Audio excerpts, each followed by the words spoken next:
Yo, yo, yo, yo, yo, yo. It's Big Ant, the spokesman, man. We back. Another edition of Urban Politicians TV, UPTV. Make sure you stay on your pivot at all times, man. Had to come tap in, and this is what you would call like a late night third shift emergency stream. I meant to get on here a little bit earlier tonight, but I did want to make sure I spoke on this. We is at war now. Um, yeah, it's real. We done bombed Iran with missiles, 30 missiles, they say. Uh y'all gotta excuse that in the back. That is the laundry. I got that done yesterday. Didn't have time to fold it up. But we just coming raw and uncut. I will get to the laundry tomorrow. I had a busy day today. I had a family reunion to go to. Had to pull up and take care of some other business as well today. Family reunion was 45 minutes, an hour away. Had to get up, get ready for that early, drive all the way back, go take care of other stuff.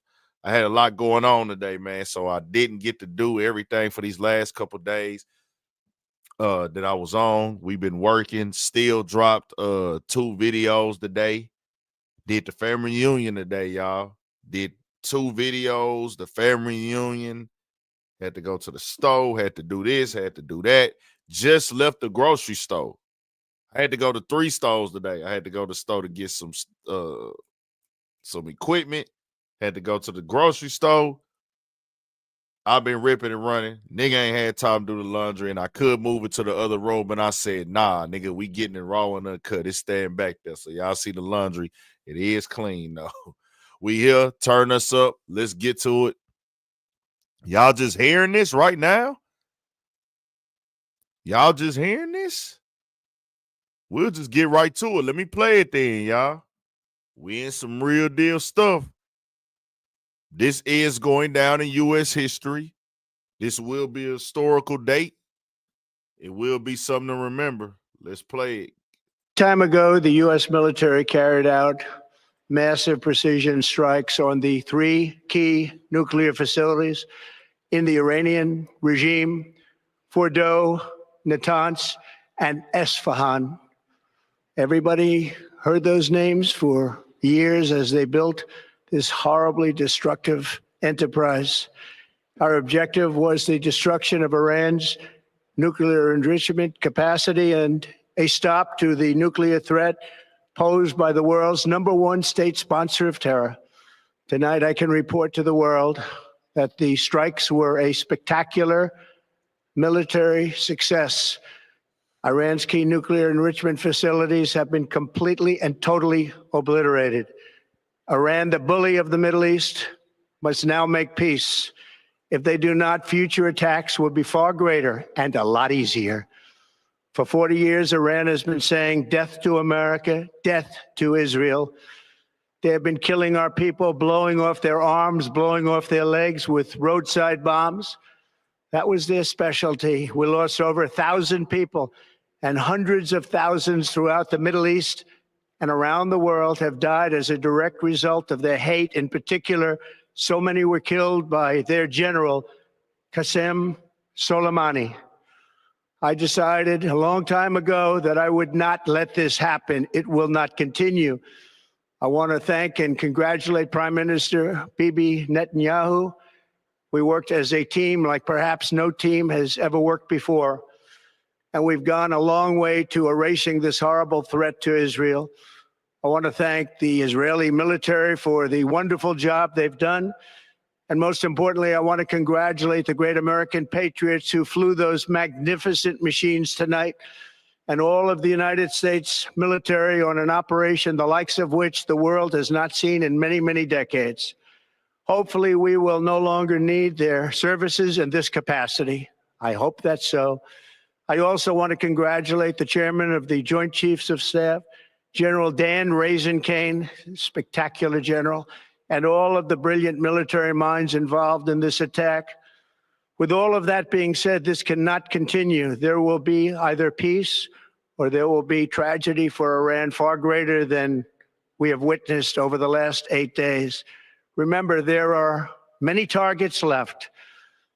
Tonight's was the most difficult of them all, by far, and perhaps the most lethal. But if peace does not come quickly, we will go after those other targets with precision, speed, and skill. Nigga, Most Trump of on them can be bullshit. taken out in a matter of minutes. There's no military in the world that could have done what we did tonight, not even close. There has never been a military that could do what took place just a little while ago. Tomorrow, General Kane, Secretary of Defense, Pete Hegseth will have a press conference at 8 a.m. at the Pentagon. And I want to just thank everybody, and in particular, God.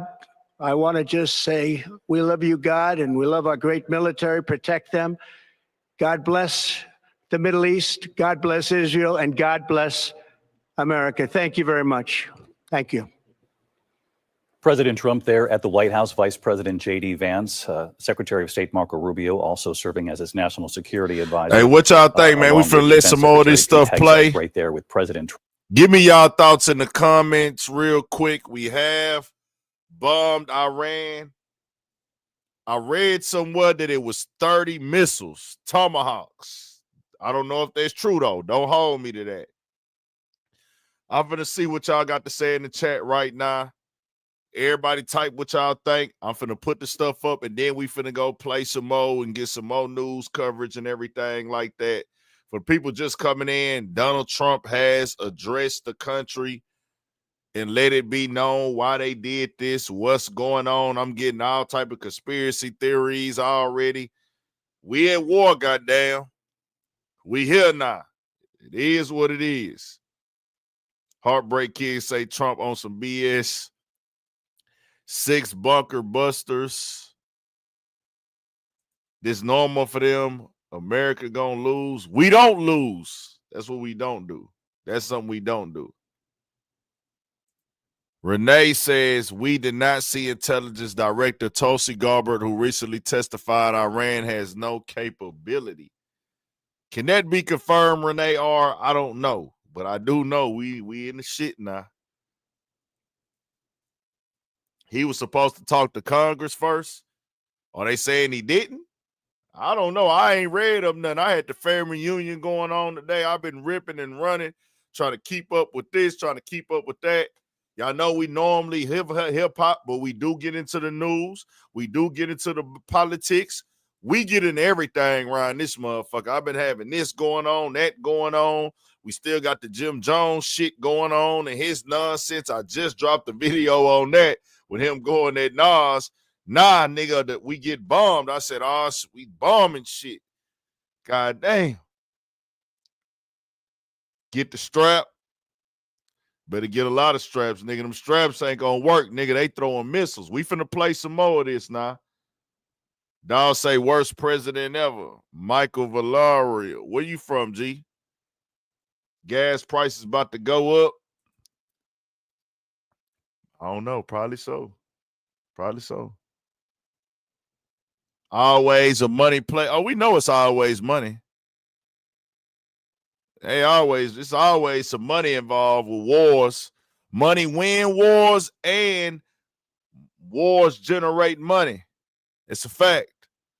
All right, we're going to move on, y'all. We're going to play a little bit more. We just hollering at people. This is what we voted for. Dr. Blade. Dr. Blade say this is what we voted for. Not one American wanted war, and he did it anyways. Are y'all sure? Are y'all sure not one American wanted war? Because there's some motherfuckers out here, they be ready to, if they could, they'll get their ass in the boat and go shoot. Hey, we here now. Hey, it is what it is. I don't know, bro. I don't know. I just say this. I'm not for going to war with people. I'm not. I don't know all the details of everything. I would be getting on here lying and saying if I was, I'm not the person that want to see innocent people get killed over here, over there, or anywhere. I ain't the nigga that want to go to war. But we been going to war. We been striking shit. This ain't nothing new. The whole world been at war forever. They been killing here, killing there, bombing shit, this and that. Countries don't like niggas. Countries don't like us. We don't like other countries. This shit is really above all our pay grade, man. Let's stop playing dumb. All this shit is above our pay grade. Y'all know that, right? We don't know what the hell going on behind these back doors and these offices and these discussions and really what the end goal is. We don't know who locked in and tied in. Nigga, they got spies over here. We got spies over there. It's spies everywhere. Let's see what they got to say. Let's turn this up. Trump announcing to the nation, similar to what he said in his post on social media not long ago, It's that the on U.S. ABC. Let's see is what now they think directly about it. involved with nuclear facilities that the U.S. had long been studying, as well as international observers around the world in tracking Iran's nuclear program and their desire perhaps one day to have a nuclear weapon. I want to bring in Mary Bruce. Let's go back to Mary at the White House. Mary, the president had warned Iran, come to the table. Let's negotiate some sort of a peace deal, that this current conflict must end. At last word, he said 2 weeks would be his deadline. We know that's turned out to be 2 days. We'll learn in the hours and days to come whether that was part of the strategy here. But this is a fairly risky move for this president, though tonight he says it's been a victory. He thanked U.S. forces who were involved, and he said if Iran does not end the wars and seek peace, tragedy for Iran will be even greater than what we've seen in the last 24 hours. David, it is an extremely risky move, and no one knows really where this goes from here. Look, the president, we know, has long warned that Iran cannot get a nuclear weapon, but he also long was pushing for those negotiations. As you mentioned, it was just 2 days ago that the president announced, after yet another meeting in the Situation Room, that he was going to give himself this 2-week deadline within which to make this decision whether or not to strike Iran, in part because he thought there was, quote, a substantial chance of negotiations, that they would be able to get Iran back to the table. It is not clear still, even after hearing from the president just now, what changed his mind, what led him to believe there was no time left to waste, that the U.S. had to go ahead and get deeply involved in this conflict in a way that the president has also really promised the American people he would not. He campaigned on a promise to be a peacemaker and a unifier, to keep America out of these kinds of conflicts. And what's clear tonight is that the president is very much leaving open the door that there will be more of this. While he is hailing the strikes tonight as a huge success, he is also not ruling out additional military action, saying that there are many targets left, that they will act with precision, speed, and skill if needed. How all of this will ultimately end Iran's nuclear program, it's a bunch of is a bullshit huge going question. on. And of course, David, Bunch of Iran has bullshit. promised a severe response if the U.S. were to be directly involved, as we now are. And one quick follow-up to what you're reporting here, Mary. Obviously, you're watching ABC News live coverage at this hour. The president just addressing the nation, talking about the U.S. striking 3 Iranian nuclear sites, the president calling it a tremendous success. Speaking briefly with our John Carl earlier this evening before addressing the nation about this. And Mary, you've covered President Trump for some time. You've covered him as a candidate, his promises not to engage in the Middle East and in any more foreign wars. At the same time, he has long promised that Iran would not get a nuclear weapon. Yeah, and David, just again 2 days ago, the White House, while saying that they were giving themselves this 2-week timeline, again stressed that Iran was very close to getting a nuclear weapon, saying that Iran had everything it needed to achieve a nuclear weapon, and that once the supreme leader gave the go-ahead, that it could be just a few weeks before Iran had that full capability. Clearly, something changed in the president's calculus to make him go ahead and make this decision tonight. It is a remarkable turn for a president who has avoided getting dragged into these kind of conflicts, and it is one that his presidency, it will now define. That is for sure. Our chief White House correspondent, Mary Bruce, with us live here tonight. Mary, thank you. I want to bring in John Carl, our chief Washington correspondent. John, I was struck that you were able to connect with the president even before he addressed the nation tonight. Again, he was confident with what he had witnessed, what he'd been briefed on following this operation, and made it clear to the American people that all of the U.S. military involved in this operation is back out of that airspace and on their way home. I think the most significant thing is I called him, really, David, just in the aftermath of learning about these attacks, within an hour of his speech that we just saw. and he picked up the phone. That was a measure. You of know, how Donald Trump a eager different he type of was nigga, man. to He wear the tout what same he color said suit in those every words. day, He man. said to me, a tremendous Every time success Donald tonight. Trump put a He didn't suit want on, to talk he about wearing the the same details of color the fucking operation, suit. about the very That's a difficult nigga who questions, ready David, for of what are the bullshit, next man. steps? What happens with Iran? He's on What bullshit. happens with Iran's efforts to retaliate? We heard some of that in the speech just now when he said the attacks will be far greater and much easier if More Iran coming. does anything to the United States.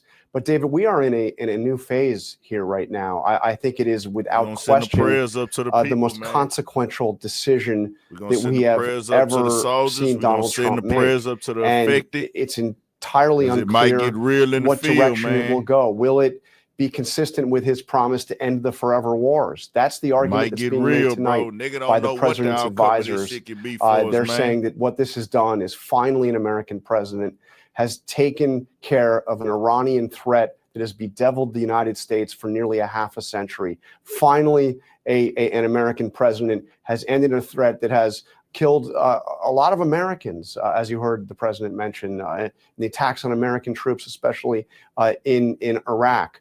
But the question is, did it end the threat, or did it create another new and more dangerous chapter in the U.S.-Iran conflict? Yeah, no question. It is a new chapter, John Carl. Bottom line here, the willingness to get on the phone with you signaled that the president was very pleased with the outcome of this operation tonight. Very pleased with the outcome and eager to tell people that he is very pleased with the outcome tonight.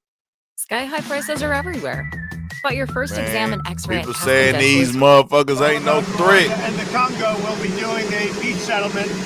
Probably Now, this was the other day. This was the other day, y'all. Tuesday, we're going to be signing it up, and we've stopped the This was Trump was trying to do. So that was an honor for me to be involved. I want to thank J.D. Vance for a great job, and also our Secretary of State, Marco Rubio, has done a fantastic job.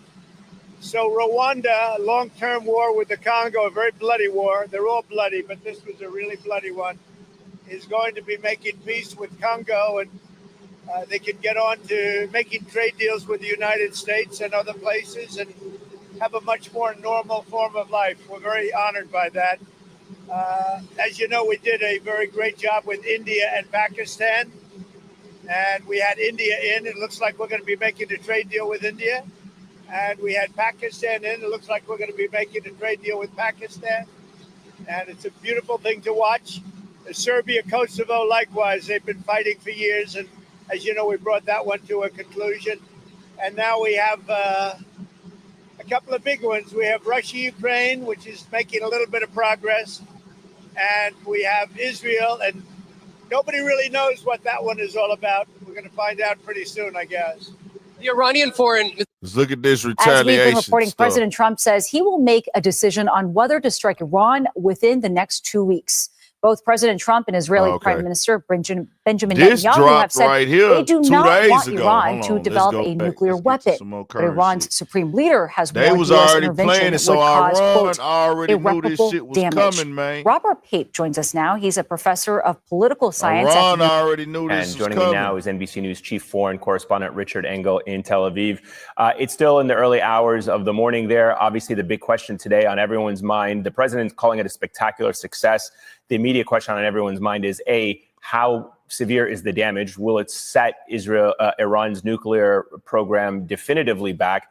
And B, where does Iran go from here? If you can shed light on what Israel is bracing itself for today. I hope these motherfuckers ain't got people over here ready to do no bullshit. So the Israelis, on a very short-term basis, are concerned about a reprisal. The Home Front Command, which issues guidance and doesn't change its guidance that often, it has been giving a guidance here to remain vigilant up until now, has upped its level of alert, telling people that they should not attend any public gatherings, no sporting events, no school, no work gatherings, only essential work. So they are on a heightened state of alert, a semi-lockdown, if you will.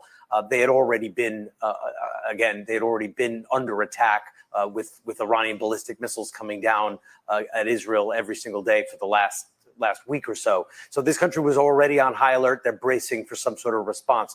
But the Israeli reaction, official reaction, has been absolutely to welcome this. You have Prime Minister Netanyahu echoing President Trump's statements. They are clearly working hand in glove. This is something that Israel has long wanted.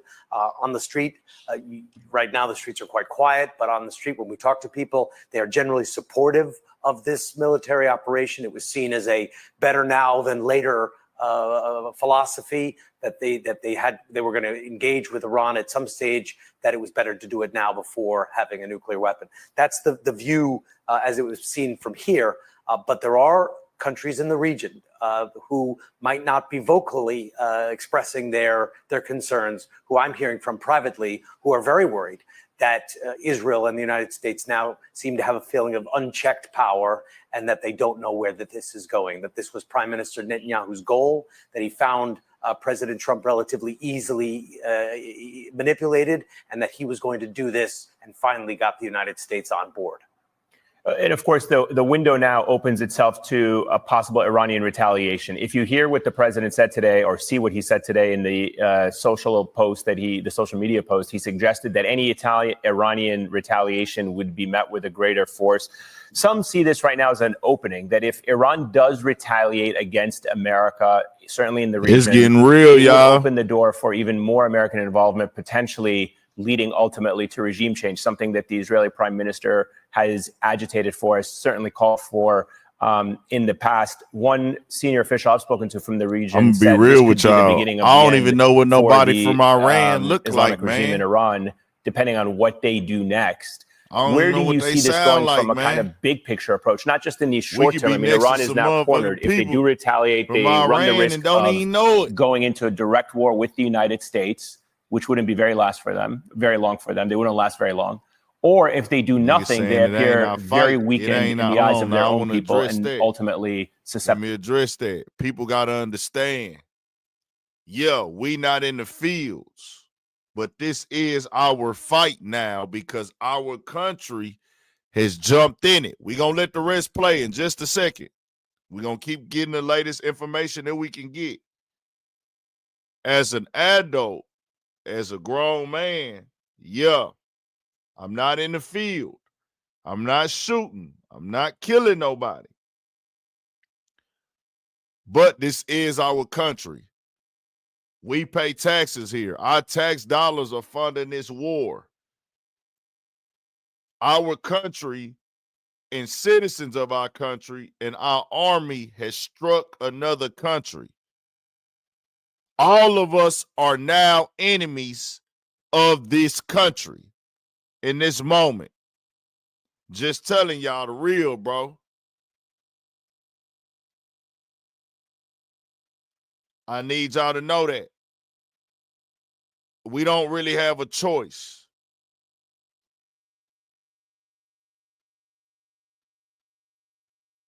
We don't have a choice. Once you strike, you in it. Our country struck. This our war, nigga. Been enemies. It's blood on it now, though. Probably been had blood on it. They didn't kill people we allied with. But it came directly from us this time. Donald Trump is drilling. That nigga said, hey, nigga, we whoop-de-whoop. We tried to work it out. Nigga, Trump just dropped 30 missiles on them and then went on the internet and went in the media and said, nigga, we did that, nigga. That's like a rapper making a diss record. But not that nigga went to the podium. That was like a nigga going to the studio.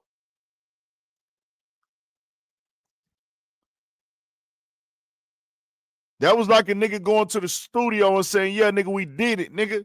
We finna go celebrate that. And if y'all retaliate, we got more coming.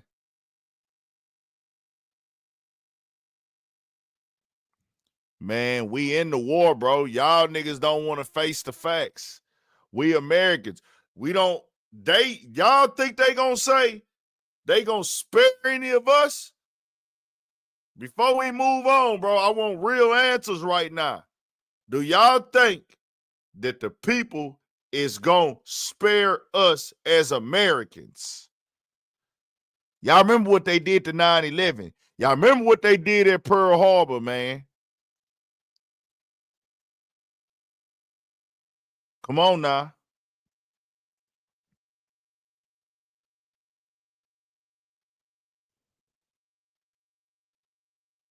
I'm just saying. We on point, but we don't know what they got planned up their sleeves, bro. We got our shit together. We got our shit together.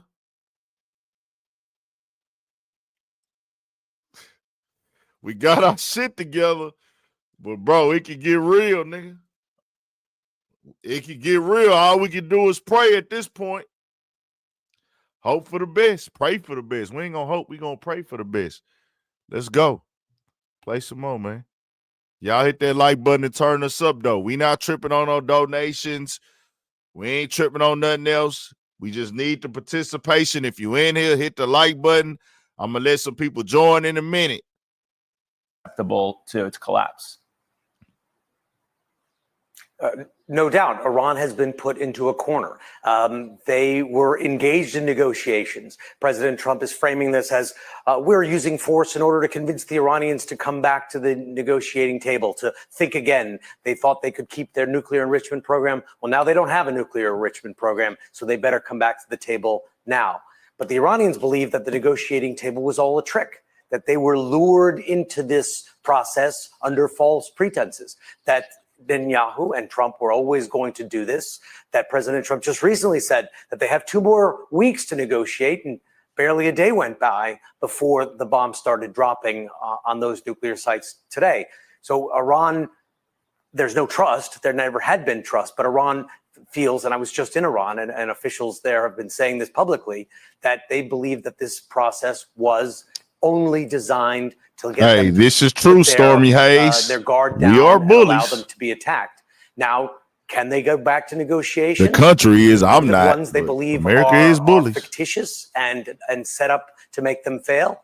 What choice do they have? Because if they engage directly with the U.S. military, even more so, then they could face a total annihilation of their military capacity, including their capacity to maintain control over law and order at home. There have been some attacks on Iranian police stations. The internet is out in Iran right now because the government is so afraid of infiltration, that there are Israeli spies. So they're trying to limit communications. The Iranian government is in a very fragile state right now. And when you have cornered a state, and Iran is cornered, that is, President Trump is hoping that is what makes them more malleable, but it also could make them much more dangerous. You know, I know that you had spoken to Ali Shamkhani, the top Iranian negotiator, a couple of weeks ago, certainly before the Israeli war began on Iran. He was rumored to have been dead. He certainly turned out to be alive, according to Iranian state media. But since you are one of the last Western journalists to have spoken to him, do you get a sense now that, you know, with Iran in corner? We getting some inside information, y'all, for people that's just coming in. You know they ain't going to give us the raw, the real, the uncut. But this dude right here is tapped in. He tapped into this shit. So y'all pay attention to what he's saying so y'all can spread the news that we can get. Of course, they is not going to tell us everything that's going on. Let's not play dumb. Of course, we not going to know the ins and the outs and the ups and the downs, man. But we got somebody who got a little bit of shit that he can share to us right now. It may have to negotiate if it wants to keep the regime in place. If it wants the regime to survive, that's what they're going to be negotiating about, while you have Israel perhaps wanting to continue this operation to decapitate the regime once and for all. Well, I think that's exactly what what's on the table here. Before they were negotiating about their nuclear program, they were negotiating whether they would continue to have the right to enrich uranium at some capacity. And I did speak with Ali Shamkhani, who is one of the top advisors, military, nuclear, and political advisor to the supreme leader, the Ayatollah Ali Khamenei of Iran, one of the key people in the country who is authorized to speak definitively about what Iran would and would not accept in negotiations. And he laid out what Iran's expectations are. He said they wanted to keep enriching uranium to a low level, that they would be willing to get rid of their more highly enriched uranium, those sites that were attacked today. Iran said they were going to get rid of it anyway in an agreement, that they were willing to do that. Russia had proposed to potentially be a mediator in that process. They wanted a lifting of sanctions, and they also promised to allow in inspectors to oversee the entire process. And President Trump responded to that comment from Shamkhani and said, looks like we're close to a deal. So for a while, it looked like the two sides were very close to a deal, but then suddenly the goalposts got further. And suddenly Iran was not cooperating. And suddenly it was close to a nuclear weapon. And suddenly it was very close. And suddenly the U.S. intelligence assessment under Tulsi Gabbard changed. And the Iranians believe that they were duped into all of this. So now they're not negotiating. If they do go back to negotiations, I think they have no choice. They're not negotiating about their nuclear program. They're now negotiating about the regime's survival. All right, with me now, Richard Engel. Thank you so much for that. Greatly appreciated. I don't want to listen here, man. Of course, I'm not the person that want to see nobody get killed. We ain't trying to bomb shit, nigga. If it was up to me, I wouldn't be on this shit at all. But do y'all think these niggas give two fucks about any of that now because of what they done did? Bro, is that Doc Rivers on here? Is that fucking Doc Rivers? Hold on, we finna get back to this shit. Oh my God. They got Doc Rivers. Do you vote for someone for what it does for you for just a second, man, or what it does for people who you care about? It's got to be the latter, right? But I think we're stuck in the first. And, yes. And I think I think maybe we're playing two different games, right? Maybe that's why we keep losing. Hi, everyone. This is The Best People with Nicole Wallace. When I set out to have a podcast, one of the things I wanted to do was inch my way ever closer to. Well, now we ain't finna listen to Doc Rivers. We got some shit we got to check out. Hold on. It's still in the early hours of the morning there. Obviously, the big question today on everyone's mind, the president's calling it a spectacular success. General McCaffrey, tomorrow morning at 8 a.m., Donald Trump announced a news briefing at the Pentagon with his chairman of the Joint Chiefs, General Kane, and his Secretary of Defense, Pete Hegseth. What do you expect we will hear from them? Well, for one thing, I'm sure they're going to reinforce the president's message. I think from a strictly military perspective, this was a decisive, bold, consequential attack. Iran was in a weakened condition. The U.S. had the technology to carry out what is probably a long-term impact on Iran's nuclear program. So I was surprised he ordered the attack, but I think it was in many ways a bold and good move. Certainly got one person said it's a good move, y'all. States. Now comes, and by the way, the reason I was surprised, I think it's a political disaster for him.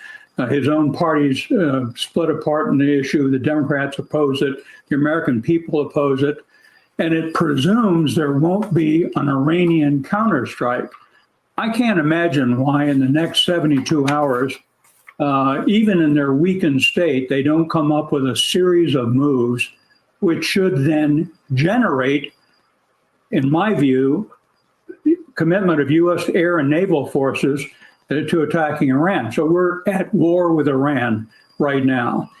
We'll have to see what happens. Y'all don't want to hear this shit that we in war, man. We in war, bro. I don't even know how I feel about this shit for real. A year or 10 years, but the people with technology and knowledge is all there. The North Koreans, a primitive state, now have a viable nuclear attack capability on the United States. So we're headed for troubled waters. It might be an incentive for negotiations in the coming months, but tomorrow is going to be a dangerous day.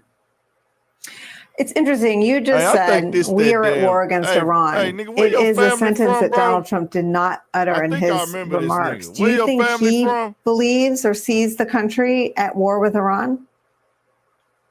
No, I think he you believes that this nigga, was a man. Where your one-off, and family he's from? hopeful that they'll now come back to the negotiating table. I think he's probably incorrect on that. Again, I would assert Nah, nigga, not the your Iranians family, have nigga, your very few grandparents, nigga. viable Your military options. great-grandparents. One of which is, however, to close the Persian Gulf, affect the price of oil dramatically, conduct terrorism campaigns against the United States directly or in our allies. Certainly, cyber attacks is another possible, even likely outcome of this. And then what will we do? Will we just ignore it and sort of wait for the further development of the situation? I think we'll take immediate action. We have a lot of military power in our region. There are 2 carrier battle groups there now. A third has been alerted to deploy. There's a lot of U.S. Air Force aircraft on the ground, not just in Saudi Arabia and the Gulf states, but also in Italy and the U.K. So the potential to conduct a significant air campaign against Iran is there. And if they strike us in a significant way, if there's a golden BB that lands on a U.S. Destroyer in the Arabian Sea, then we'll up the ante considerably and almost immediately. What does it mean for the country at large to be, as you said, at war with Iran or on a war footing with Iran? I cannot imagine it will be well received. The Republican Party will rally behind him. I'm relatively sure the majority of certainly congressional and governors who are all eyeing future presidential contests. But the American people will wait and see how it comes out. Will we be hurt by the Iranian response? Will this go badly wrong? One thing won't happen. There will be no Israeli ground combat intervention in Iraq. Special ops, Mossad, sure. There will be no U.S. ground troops committed to an assault on Iran. Although if we made up our mind to do it, we could clearly carry out that operation also. So I think what President Trump is hopeful for is very little response and a return to the negotiating table. I'd be dubious that that's the likely outcome in the short run.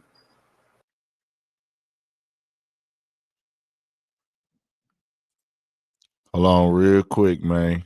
It's a lot of shit going on. They say this is bold. Trying to keep everything updated, man. Hold on. Can't blame me, blame me, no trying Yeah, to the take me. update. They talking about impeachment. Hold on. Joining us tonight, now joining us live with congressional reaction to tonight's U.S. strikes is our very own Chad Program. Chad, I'm sure you're hearing from all of your congressional sources tonight. I'm dying to hear what they have to say.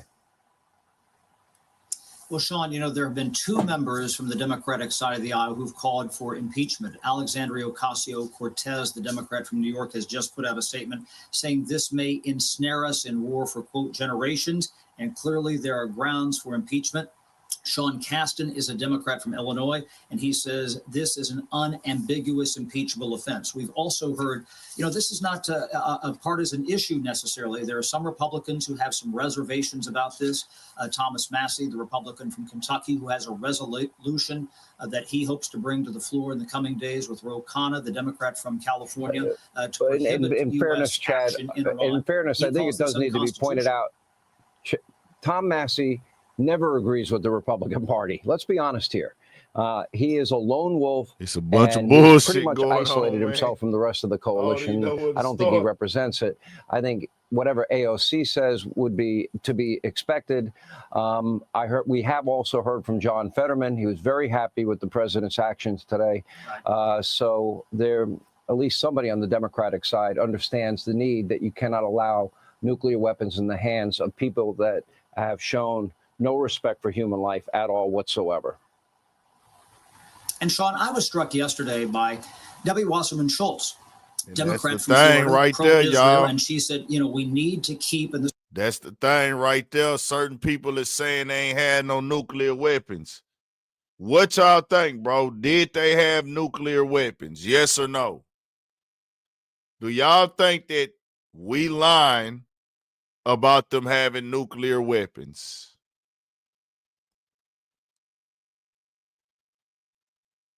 I believe motherfuckers got nuclear weapons, man. I believe motherfuckers got them bitches. And I believe when you know motherfuckers don't got a problem killing people, sometimes you got to strike first, bro.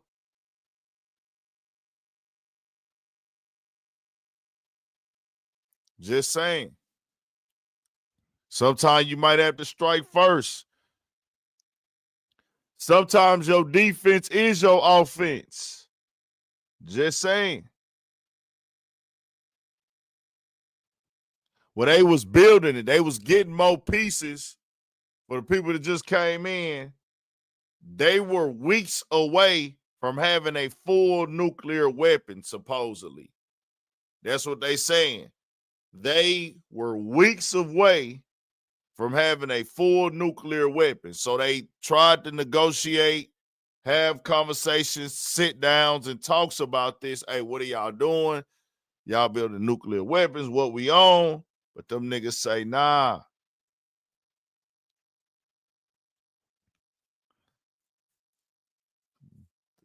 I'm just saying. Let's play some more, man. Hit that like button and turn us up. This was pretty much the quote, our foot on the neck of Iran. She was, had some reservations here, but she is a pro-Israel Democrat. And much like Fetterman, maybe thought that this was the right thing to do. But there are some other Republicans who've expressed some reservations here. And then I'm going to go to what Tim Kaine said here in a minute. Warren Davidson, Republican of Ohio, he says it's hard to convince me that this is something that is legal under the Constitution. Now, Tim Kaine, the Democrat from Virginia, he already had teed up a resolution to be considered in the Senate need this 200 week, likes to too, say man. we have to Y'all vote in under here, our war it's powers under AM, Article 1, shift. Section 8 of the Constitution to 2:30 decide whether or not to time, go man. We into need Iran. two- That was set up we need probably to 200 have more some vote likes. later this coming week here. 200 And more he likes. accused the president of, quote, horrible We ain't judgment. tripping on the He donation, said, but we need this to is going to push us into a third idiotic, his words, idiotic war.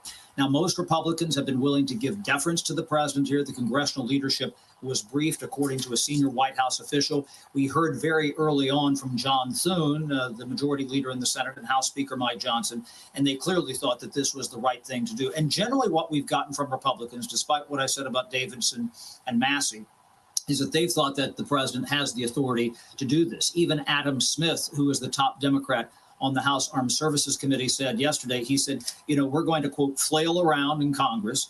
We will call for hearings. We will call for investigations. We will call for answers. He said, but the president of the United States is going to do what he's going to do under the War Powers Clause in Article 2, Section 2 of the Constitution. He says, Congress is always kind of cut out of this. That might not be precisely what the founders intended, but so far, most Republicans are willing to stand by the president. I would be very interested to see what the reaction is after a briefing that comes up in the Senate on Tuesday.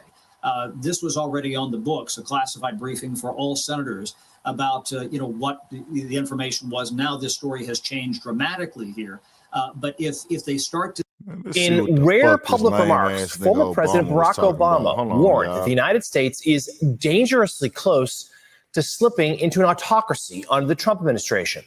The former president spoke Tuesday night in Hartford, Connecticut, where he criticized President Trump and questioned the administration's commitment to democracy. But Obama also challenged affluent progressives who were, quote, comfortable in their righteousness during his presidency. Democracy is not self-executing. It requires people, judges, and people in the Justice Department, and this nigga here, people throughout the government who take an oath to uphold the Constitution. When that isn't happening,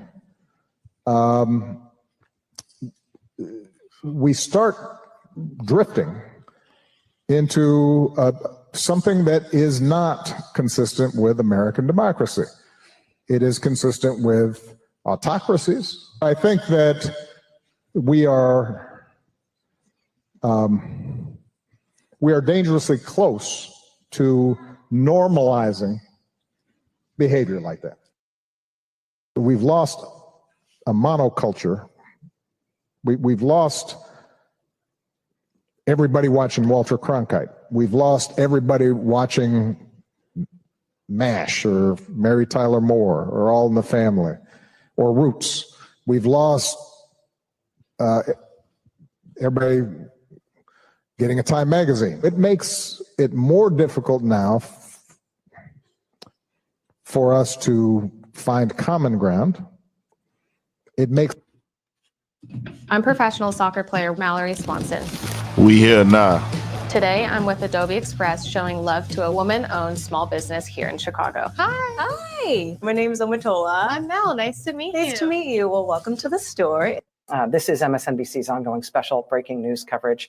I'm Rachel Maddow. If you're just tuning in, we are following the breaking news that U.S. bombers carried out strikes today at 3 Iranian nuclear sites, one at Natanz, a site. Okay, so we'll get to some of the Republican reaction in just a moment here. We do have more analysis, more context coming in, including from our friend there at the FDD, Joe Truzman. He joins me. I'm going to drop the Joe, link, thanks for hopping y'all. on. I know it's extremely late where you are, but this is a momentous historic Niggas want to occasion, come in and we gotta speak get on to what's it. Your going initial on. Come reaction, on you and I through, were man. talking earlier this week about the kind of what ifs, the hypotheticals, if this were to take place. It has now taken place here. What are you hearing? Right. Historic moment for sure. Nevertheless, it happened a little sooner than I thought it would, but it happened. But now, more than anything, my concern is Iran's reaction and how it will respond. But of course, not only how Iran will respond. I think we talked about this last time you and I spoke. But their proxies, their network of clients in the region, they've been mostly quiet since the Israel-Iran conflict started about 8-9 days ago now. So we need to see or need to observe, or I'm trying to find out at least. I'm curious to know what's going to happen on that front, right? Because you have Iraqi militia groups, you have Hezbollah in Lebanon, the Houthis in Yemen, of course, and there are other groups. So there's a few of them in the region, some battered more than others. We know that, but still potent. And it caused a lot of problems, not only for Israel, of course, but U.S. bases in the region, and of course, American allies in the region too. So let's go back to Trey Yingst. They now have sirens in Tel Aviv. Trey, what are you hearing? Yeah, Trace, right now, air raid sirens are sounding across Tel Aviv amid incoming ballistic missile fire. We've not yet seen any of Israel's air defense systems active, but we're going to wait and see what happens here. There are sirens, according to the initial alerts, sounding across the entirety of central Israel, all the way from Haifa in the north Green, I'm to finna the bring you Negev on, Desert man. in the south. We also understand cut your at this cam moment, off. this alert has gone out to It's on everyone you. in this You part wanna of the leave it on, country, you can. If sending you wanna cut millions it of off, you people can. into bomb shelters. Many people trying to get underground. There are a few cars out on the road right now, but you remember we talked about those emergencies that went into effect from Israel's home front command. Okay, bet. I'm on. Few cars out on the road. What's the deal, baby? Am I in? Yeah, what's the word, man? They got me looking bad on there, man. The camera late. Yeah, you cut your camera off. It's on you. All right. Yeah, man, I'm going to just say this here, bro. First of all, we can cuss on here, huh? Yeah. Yeah. Fuck Iran. They don't fuck with black people. Never have, never will. So we don't give a damn what they think. Number two, all this stuff right here is mentioned in the book, man. We Israelites. Now, you know what I'm talking about? The book, the Bible already been talking about wars and mentions of wars. This ain't nothing new for us, man. And this ain't the last time we gonna ever enter conflict. You understand what I'm saying? And like you said earlier, what you alluded to, which I was happy you brought up, it's a lot of stuff be going on behind closed doors, man. These people be talking shit. This ain't nothing but a regular meeting. You understand what I'm saying? They make it sound like it's all glorified and all that, man. These people be talking mad shit behind the scenes and behind closed doors, and it's really no telling what a lot of these wars are really about. It could be over something real petty, you know, like me and you, we debating over something small, And it just so happened you got a whole country behind you. I got a whole country behind me. And now we got, millions of people at stake. But man, honestly, bro, Iran, I really don't think they really want to see the U.S. And even when you talk about the people that's over here right now, bro, the last thing them people want is a green light on them and their families, bro. These people over here waiting to, pop them caps, man. I'm gonna say that so YouTube won't do nothing crazy. Man, these people waiting for that, dog. And I'm gonna be honest with you, bro. If anybody with a burqa or anybody that's standing on Iran, if I see any funny activity, I ain't gonna lie to you, I'm gonna be one. And that'll be one point in time where all America somewhat stand together because we're gonna come together against these people, man. Them people wouldn't even last in Texas, and you know that. You know how we are in H-Town. Them people wouldn't last a day out here, man. Them people wouldn't last a day out here, man. So my whole thing, man, I really don't think, the last people I'm going to feel sorry for is Iran, even with China. China is a communist country, bro. They got people working in sweatshops. I didn't feel sorry for them. I didn't give a fuck what happened with China. You understand? Show me some people that really deserve mercy. You understand? So what Trump doing, man, that's what he's supposed to do, man. For the book's sake, this ain't the Antichrist. The Antichrist is going to be a little bit more, slick with it. Trump is hated by all. He's kind of outright. And I like the fact that he bold with his shit. Yeah, he ain't perfect. But to be honest, man, they'd have been manhandling Kamala Harris, or whatever you call it. They'd been manhandling them Democrats, man. So whatever going down, man, I'm with it, man. Bring it on, man. If Iranians want to jump fly, you already know that's a green light. We ride on each other. Why we can't ride on somebody else? You feel me? So shout out to you, man, in the chat, man. Keep it going, baby. I'm loving this, man. Hey, what part of the city you from, man? I'm from Third Ward, man. Shout out to the trade. Already, baby. Yeah. Keep Show 100, going, man. Appreciate you tapping in, bro. Already. Yo. 100. Anybody else want to come join in? Let me know, nigga. Come on here and pop it. We'll let some more of this play. This going on in Israel right now. They got some bullshit. They've been fucking Israel up and shit like that. We're going to let this little bit play right here. We're going to move to something else. If anybody else want to come join in. Shout out to the whole trade. Whole South Side. What we doing?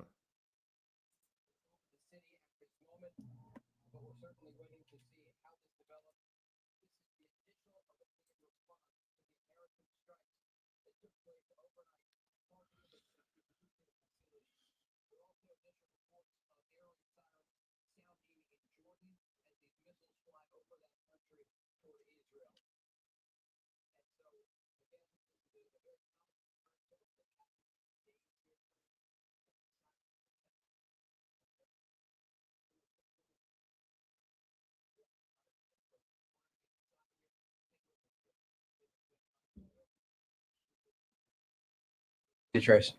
My bad, y'all. My bad. Let me bring it back. So we saw at least one interceptor over the city, Trace, an indication that the air defense system, American strikes that took place overnight targeting the country's nuclear facilities. How this develops, this is the initial Iranian response to the American strikes that took place overnight targeting the country's nuclear facilities. There are also initial reports of air raid sirens sounding in Jordan as these missiles fly over that country toward Israel. And so, again, this is a very common occurrence over the past 9 days here, Trace, as these sirens will sound. They're interceptors.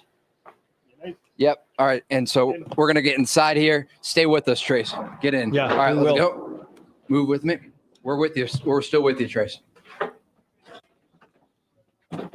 So we saw at least one interceptor over the city, Trace, an indication that the air defense systems are active over Tel Aviv. And this is, like Aaron said, the initial response. And in the distance, we can hear two booms. And likely these are the interceptions that are taking place over the city. Trace. The sirens, Trey, the fact that they have stopped, is it because they are intermittent? It's not consistent, or is it something else? Generally, these sirens will go on for a period of time, then they'll stop. The threat is not over, though, when the sirens end. That's very important to note. In the past, we have seen these sirens stop, and a few moments later, a loud explosion or a missile slipping past the air defense systems. These are the same sirens that sound when there's incoming rocket fire from Gaza or missile fire from Lebanon. What's different with these ballistic missiles, they have such a large payload that when they are actually striking the ground, the destruction goes for blocks. We've been to many of these locations, and we've seen the aftermath of these ballistic missile strikes from the Iranian regime. And so far, 24 people have been killed in Israel, civilians who have been targeted in these Iranian strikes. And so again, this is likely just the initial wave of an Iranian response. They're trying to put up some sort of response to these strikes overnight. But certainly given the fact that so many of these launchers have been destroyed, these ballistic missile launchers by IDF strikes, it is unlikely that they're able to fire in waves like they did at the very beginning of this conflict between Israel and Iran. So, Ted Freeman, cut your cam on in the backstage, man. You got to cut your cam on in the backstage. While you get that together, cut a light on or something so I can see you. Make sure you ain't trying to troll and, you know, burn us up. We'll go to something else while you get your act together. See if we can find something more update.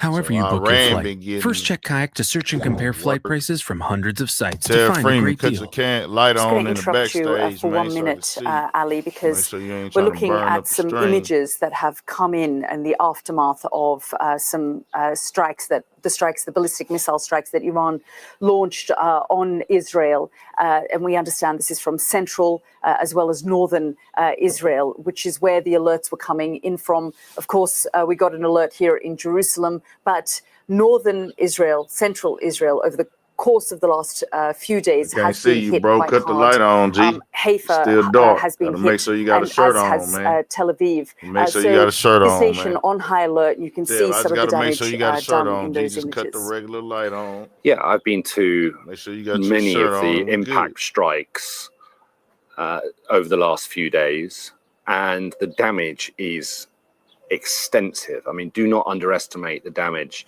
a ballistic missile can do, not just at the direct site of impact, but the blast So they wave saying that that it was gives a off retaliation will towards blow out Israel. I windows, don't know if blow that's off all roof the way tiles, correct, you know, literally tip cars over for a pretty big radius, a 1,500 meter radius around. Now, one of the reasons that the death toll in Israel has been relative. Hey, Nicole, good to be with you. Well, we should let you know that the president just issued a new statement that I think is notable given some of the conversation that you've just been having about maybe some of the items that were left out of his remarks, but that are all the more relevant. He did just say that any retaliation by Iran against the United States of America will be met with force far greater than what was witnessed tonight. Thank you, Donald J. Trump. So when we talk about where this goes from, would really like your initial reactions to what we've seen overnight with this US bombing of these three sites in Iran. You good? So you good, Tev? Well, Catherine, you good? You there's cut your now cam more off if you want to. emerging as to what happened. Hey, Tev, the you cut your breaking cam news off if here you want is to, G. that, Fox It's on News, you. which of course is Give you close some to time. President Trump, Sean Hannity, the presenter who the president likes and trusts, has had an interview with President Trump. Yeah, what's the deal, man? What's going down? No, I'm just tuning into the show, man. I just want to thank you for bringing out the real truth, man. And I've been following your channel for about a year now. But you know, said what? I said I've been following your channel for about a year now. So Okay. bringing out the real deal, man. And so I really appreciate it, man. I'm just tuning in, man, and just keep on bringing out the real, man. I support your channel though, for real. Appreciate the support. Where you from, man?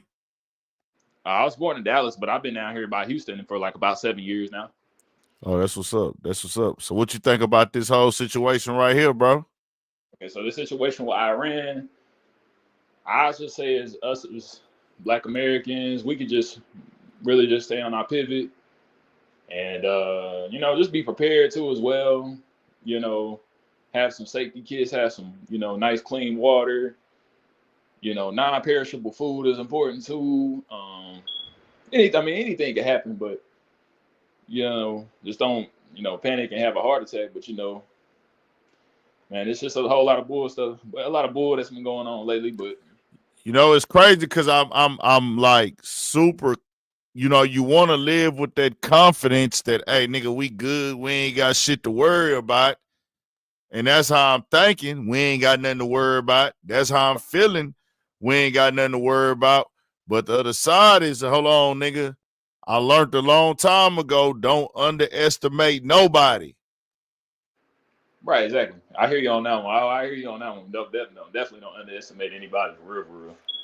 What needs to be known is, for people who say this is not a Black American fight, yes, in the grand scheme, we didn't sign up for this. This wasn't our call. I want that to be clear. This is not what we were saying we wanted. We didn't vote for this. We didn't say this is what we want to do as Black Americans. But we are seen as Americans. They're not going to say we're going after America, but we're going to let the Black Americans go. They're not saying that. Right. Just know that we're in it now. We didn't want to get in it. We didn't want to be a part of it, but we here now, nigga. You try that, oh, man, I ain't got nothing to do with that shit, man. All right. I'm really contemplating just on GP to protect myself and my people. I need to go to that damn gun shop tomorrow. That's what I've been thinking about doing too, man. I ain't gonna lie to you, man. I need a new gun. I need some heavy shit. Like, I need some automatic heavy shit, bro. Like, I need like a little mini AR or something. Oh yeah, armor is important too. Bulletproof armor, man. You know what I'm saying? The Glock ain't gonna be. And I've been already thinking that I need to go get some big shit. I need some shit with some rounds on it. It's a gun store on I-10. I don't know what the name of that bitch is. Hold on. Yeah, I don't know what the name of it is either, man. The one that's over there, like right past Memorial City, bro. By that food spot. Hold on. I-10 gun store. I be over there a lot. Oh, okay. Hold on. I-10. I don't know if you're familiar with McGregor Park. That's where I used to stay at. Yeah, I know where McGregor Park at. Yeah, that's where I used to stay. I think what's that street called? Calhoun or you was on Calhoun at them yeah. That's where I used that. I went to Jack Yates for a little bit. Okay, got you. Yeah, I went to Jack Yates for a little bit. It was cool. Okay. Yeah, that was like back in 2015. That was like my 10th grade year. Okay. I'm 26 now, so time. You say what? I said I'm 26 now, so time done flew. Nah, time be flying, no doubt about it. Yeah, no doubt about it though. Yeah. I gotta find that gun shop, bro. They hold right there on the feeder. Is it called Carter Country? Let me see. Gun store, Katy, Texas. Katy Gun Gear 357. It ain't called Carter Country. Cajun and Gun Gear. Payne Brothers. Carter's Country. It's called Carter's Country. I'm looking at they shit right now. That whole big as hell, but I'm seeing a gang of gun shops over there. Yeah, I recently just visited Dick's Sporting Goods, and I checked out some of their artillery. They got some good, hand weapons and stuff and whatnot, and ARs and stuff. You said they got some AR shit? Yeah, up in Dick's Sporting Goods down here. I think it's the one in Friendswater, League City, if I'm not mistaken. No, we got them bitches everywhere. We got them. They got Dick's Sporting Goods at every mall now. Yeah. I didn't even know they sold guns in them bitches. Yeah, they do. Yeah, I think the cheapest handgun they got is a Ruger LCP, and that's like. Yeah, them hoes go for $200. I had one of them before. I lost it. I had two Rugers. I was carrying them bitches like my pocket rockets. I just keep that bitch in the pocket or whatever. You know what I'm saying? They're small handguns. They're not big handguns. Yeah, I was keeping a Ruger in the pocket just to, protect myself. I wasn't trying to, I wasn't playing it for no shootouts or no drills, but, get a nigga up off a nigga ass. That's all I wanted. I had got the one and I ordered that extended clip. I ordered 2 extended clips. I had to I think it only came with 6, and then I ordered the the 10. Then I think I fucked around and ordered the 30. Oh, okay. And I was taking it to the gun range just to get like familiar and comfortable with it, shooting all around, seeing how many to go before jamming. I was doing all that type of shit. And then I, whatever. I lost the first. Somebody broke in my whip and stole my first one. Oh, man. And then the second one, I fucked it off. I don't know where the fuck I left that bitch at, bro. I was drunk one night. I really tripped the fuck out. I felt like I left it at a bitch crib. I don't know. The bitch probably could have took that motherfucker. Whatever. But I'm like, now, nigga, I need some real heavy shit. I need two. Right. And they were stocked with some rounds, man. They were stocked up like pretty big. I ain't gonna lie. You said what? I said they were stocked up pretty. But you said they got ARs and shit up there? If I'm not mistaken, that's what I had saw. I know I wasn't tripping. I couldn't have been tripping. Like I'm going in there sober. I'm not drunk or nothing like that. I'm checking out the artillery and everything. They had that in there, so I'm about to go check that shit out. Yeah. I need to know what's going on. Anything legal, I'm buying it. That's getting a bunch of shit off. Mm-hmm. I gotta go get comfortable with that motherfucker a little bit. Ain't nothing gonna prepare you for real time bullshit, but at least we'll know how to get our chance, give ourselves a chance. Exactly. Goddamn. Yeah, they got some shit over here at this other one. They got a gang of gun stores in Katy. I ain't even know that shit. I'm looking at this shit now. Yeah, I used to work. I done worked some jobs in Katy. I worked for Rooms to Go, assembling furniture for a while. No shit. Yeah. Yeah, man. We just popping it right now, bro. We just popping it. We ain't even doing too much, man. We done seen what done went on. We ain't got no more updates. It's all the same news. We done hit Iran. Trump supposed to speak tomorrow at 8. So Trump gonna speak tomorrow at 8 in the morning, so we'll see what happens. Yeah, so Big Ant. Mm-hmm. Yeah, you think World War III can start anytime soon, or you think it probably won't get that serious, or what you think? I don't think it's gonna get that serious, but you can't rule it out, man. You know what I say? 2025 is all capital C's, man. Right. Controversy, chaos, conflict, confusion, confrontation, part of the situation. Keep the algorithm in rotation. Who fucking knows, man? Yeah. It's like we can't predict shit no more. It's so much shit going on every day. You just never know what's next. Never know. Think about it, man. But yeah, they're taking everybody to jail. See what I'm saying? They getting everybody cases. Yeah. We gotta pull up on shit. We dropping shit. Just saying, man. Yeah, I just found out about the bond thing about like 5 hours ago. I was reading, and I happened to come across it on YouTube, and I was just like, man, So I probably follow 100-something blogs on Instagram. Probably I follow easy on this because I follow like 3,500 people on Instagram. I can't even keep up either with my Instagram stuff. I can't keep up with my DMs. I can't keep up with my subs. I mean my emails. I've been gave up on that shit. Like I can't keep up with that shit. Hold on. What somebody said? Iran state. Every American citizen or military in the region is now a target. I don't know if that's real. I don't know if that's real, y'all. I can't say that that's real. That's on Twitter. I don't want to believe all those sources, but you can't. The legitimate information that I can kind of shoot a meat and spit out the bones, or kind of just like take with a grain of salt. I can't really like be believing all that, propaganda or whatever. You know what I mean? Yeah, nah, you're right. You can't. We know exactly where the so-called supreme leader is hiding. This is what Trump say. This is what he said 4 days ago. We know exactly where the so-called hey, what's wrong with this nigga Trump, man? We know this is what Trump said. We know exactly where the so-called supreme leader is hiding. He's an easy target, but it's safe there.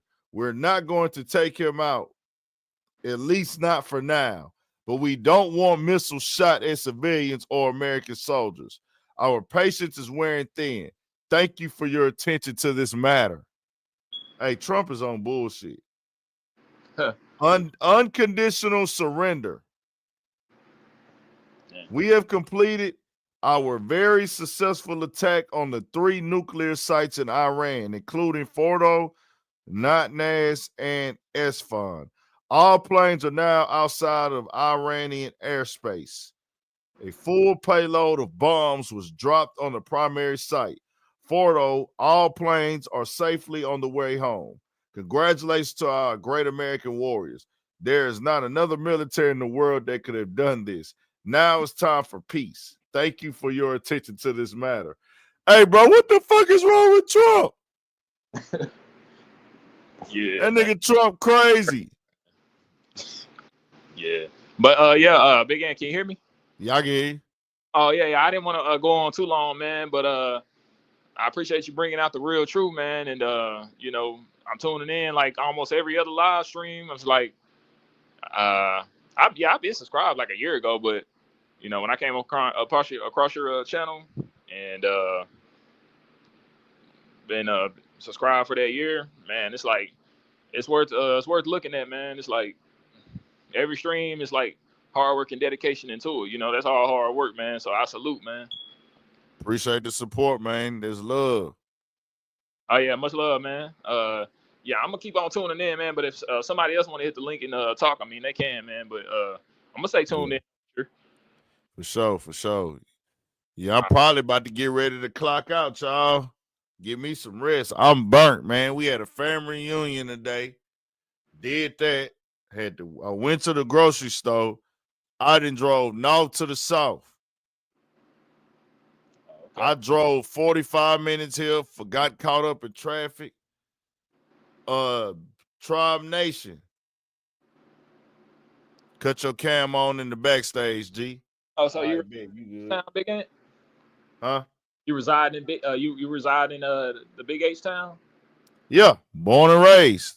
Oh, okay. That's what's up, man. That's what's up. Born and raised in this motherfucker, man. Yeah. We got Biz. Why your camera sideways, bro? Well, I'm not sideways. I'm looking, my screen is up here, but my camera's right here, Oh, okay. Sorry about that. But yeah. Right. But yeah, Big Ant, I'm gonna stay tuned in, man. I'm gonna let the other guy talk, man. Y'all have appreciate it, Tel. What's going down, Biz? Yo, shout outs to the channel, man. Shout outs to your network and what you've been doing, man. It's really been great. To go on the topic of what Trump is doing and this, I spoke on it earlier about us having some type of protection, right? And I'm like, yo, it wouldn't be surprising if Iran sent some of them shells over here. They seem like they ain't got no problem, with speaking their views and, cussing out America. So, it's not like you can stop anybody from saying what they want to say. But it don't look like Iran's scared to throw some shells over here. Send niggas running or niggas got to sack up. Like you said earlier, you're like, man, I'm thinking about getting me some shells, like some bigger, some bigger shit. And, I was like, you're right. I'm in LA. So, we got the riots out here still going, curfew still popping. The feds are still running around this bad boy, locking niggas up. And, now with this, it makes niggas like, whoa, what's going on? So, You gotta protect yourself. Yeah, you gotta protect yourself. And we got a lot going on out here, man. It's crazy out here right now in LA. I'm in Compton currently, but like, it's going down, eh? You know what I mean? It ain't a smoke. Hey, it's gonna be bullshit for a minute. I don't know how do we get out of this bullshit. Everything is going on now. Yeah, man. Fucking war. Yeah. We got a war going on right now. We got wars going on in this. Yeah, it's a lot going on, bro. You know, you spoke on something earlier. I ain't trying to change the subject, but I watched a video earlier you spoke on with Sauce Walker and OT, and I thought that was pretty prolific because I felt the same way in the sense that, like, you know what I mean? I got my people's from San Antonio, Texas, Dallas, Texas, and I was raised pretty fucking Southern. You know what I mean? Southern straight style. But I understood what you were talking about, and I was like, I don't understand if Sauce Walker understand what the hell he was talking about. You know what I mean? And that made me feel a little bit of like, what the fuck? You know what I mean? Like, we always resort to us when it comes to, like, we corrected somebody else. Well, niggas doing this to niggas and niggas like, and it's like, God, dude, we already have a war going on right now. And we can't even get something straight with just knowing what racism is. I don't know. I didn't want to, you know what I mean, go there, you know, with it. But I just, you know, thought that, like, you know, you really kind of laid it out. Because I also have a grandfather, you know what I mean, which I was adopted by, but a grandfather who was 101. I have a grandmother who's 90. So I understood fully what you were explaining. And sometimes people don't kind of see it in those nuances. You get what I mean? A lot of them see it as a, you know, I was reading something earlier talking about how 46% of Americans have a sixth grade reading level. You know what I mean? Trump speaks at a 4th grade reading level. And it kind of lets you know how, like, even when you speak, sometimes it may be too much for people. You know what I mean? It'll go right over their head. You get what I mean? And yeah, I feel that comprehension. Well, now because attention, the internet over the years, these last 20 years, but most definitely last 15, and even more so, it's only getting worse. The way that marketing and media have gone hand in hand, they have killed the human attention span. Everything's becoming micro, and then they move. Everything was 2 minutes at first. Everything was, but then they moved it up to like 5 minutes, and then they kind of stayed at 5 minutes, and then they kind of went back to 7. Then now the set standard time that you can kind of keep people attention, it depends on the topic, and it depends on how heavy how well you can provide it and push it to people with like certain little marketing gimmicks. But most people ain't trying to pay attention to something for longer than 10 minutes. Facts, though. 10 minutes or under. You see what I'm saying? So with that going on, a lot of people ain't here to really process the information. A lot of people ain't listening and watching to understand. They've got their mind made up. I'm listening and watching for a response. Right. So when I try to speak to people, I like to provide the facts and use the right words. And when it came to that today, the main thing that stood out from Mexican OT for me was, what are you gonna do about it? That lets me know that he doesn't understand and hasn't taken the time to really process what the word nigga comes from, and not even understanding that a nigga is not just somebody who is cool, not somebody that you just grew up with, just your circle. Nigga applies to it doesn't matter how many people who are older who don't want to be identified as a nigga or don't like the word nigga. That's a word that went at an entire race and ethnicity of people, Black Americans. And you can't ever tell a Black American how to feel about it. Even if a Black American don't care about it, you can have an opinion about them.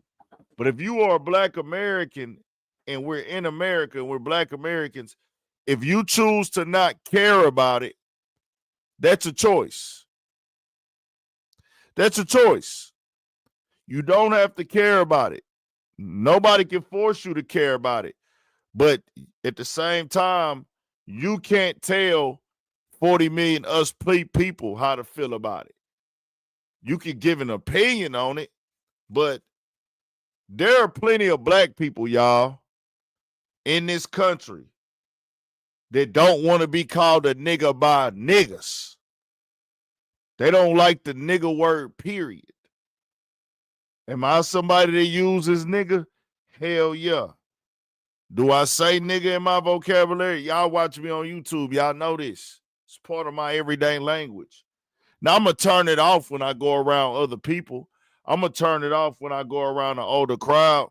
Like I was with my family today for the family reunion. I ain't finna go up in there saying, nigga, I know when to cut it off.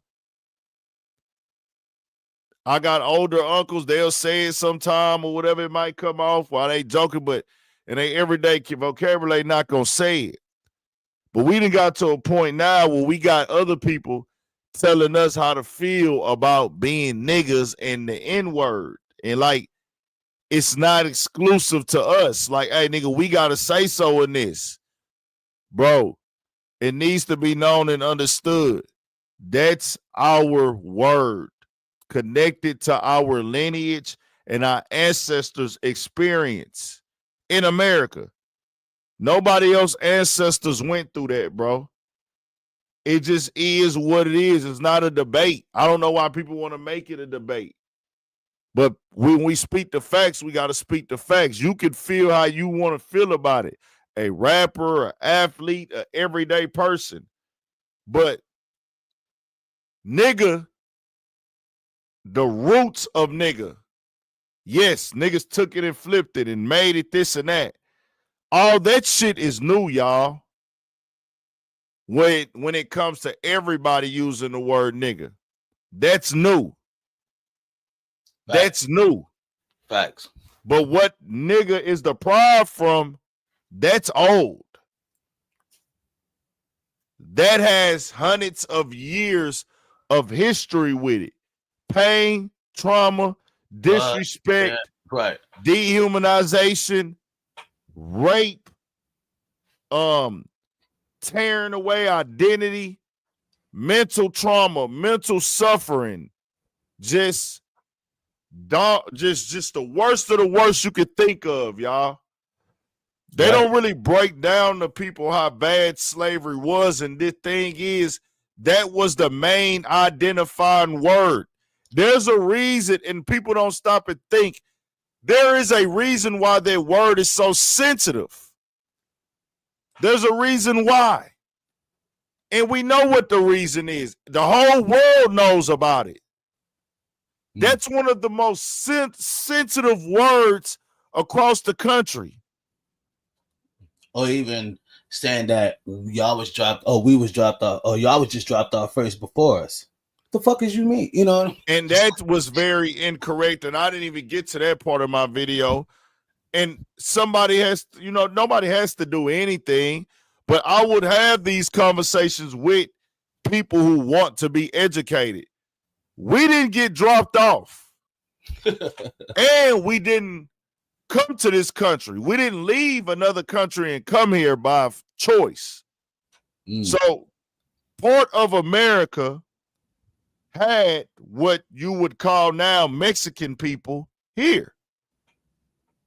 In Texas, what we call Texas now, and other parts, I guess, to the west of Texas, were actually Mexico at first, right?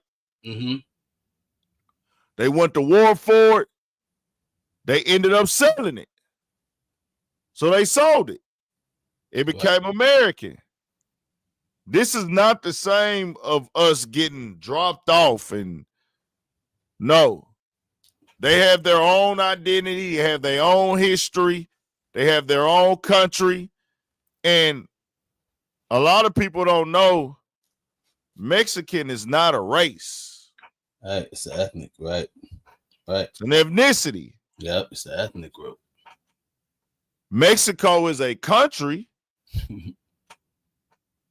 But being a Mexican is an ethnicity. Right. And nothing wrong with them wearing, that's their identity. That's their ethnicity. That's what they wear. But when you talk to the Mexican country, they're mixed in with their roots coming from Spain. Facts. Come on, preach. Yep, that's exactly what it is too. They come from Spain. Some of them come from Spain. Now, some of them were originally black people as well. Just like we had original black Indians before the colonizers even came over here. But that's facts too. You know what I mean? Like, even, like, I know, like, our grandparents have told us, oh, yeah, I'm Cherokee, I'm Blackfoot. You know what I mean? And we thought it was a myth until I grew older and I started doing some research. And I'm like, well, damn, I think we were those actual people. You know what I mean? That was here. I mean, because it even speaks throughout our dances. It even speaks throughout our music. It shows you that we must know this land better than actually, you know what I mean? Like, there was a person that said, you got Native Indians and then you got Aboriginals, right? And like you spoke of earlier, those African or Black Afro-Americans were the Aboriginals, were the actual original ones. The way that they lightened up was because of the Spaniards. The conquistadors came through and started knocking shit down. And exactly. So they had, like I said, they had people come from Spain. They got mixed in. Some of them were Indians as well. They were already here. So I don't think, and when you're talking live in an interview and you're talking live on a podcast, you may misspeak. And a lot of times you don't think all of your thoughts through.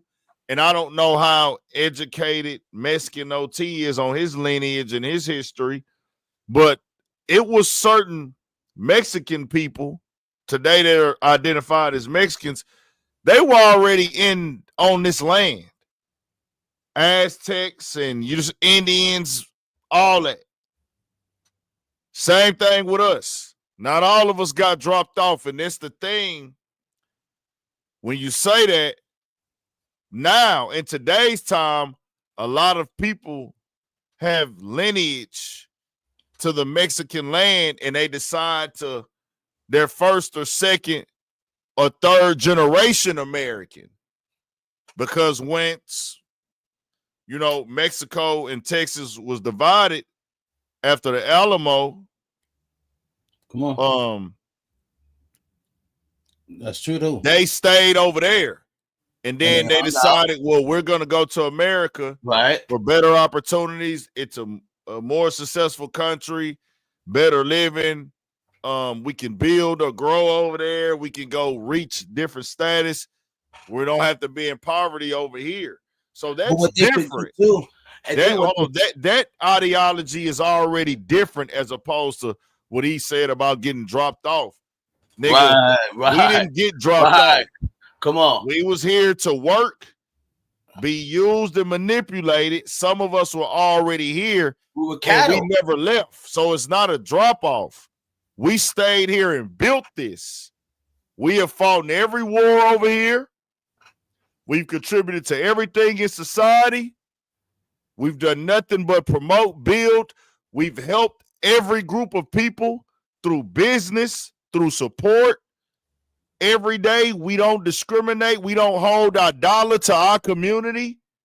So those things got to be discussed. And when it comes to the N-word, bro, the history is there. You can't erase the history.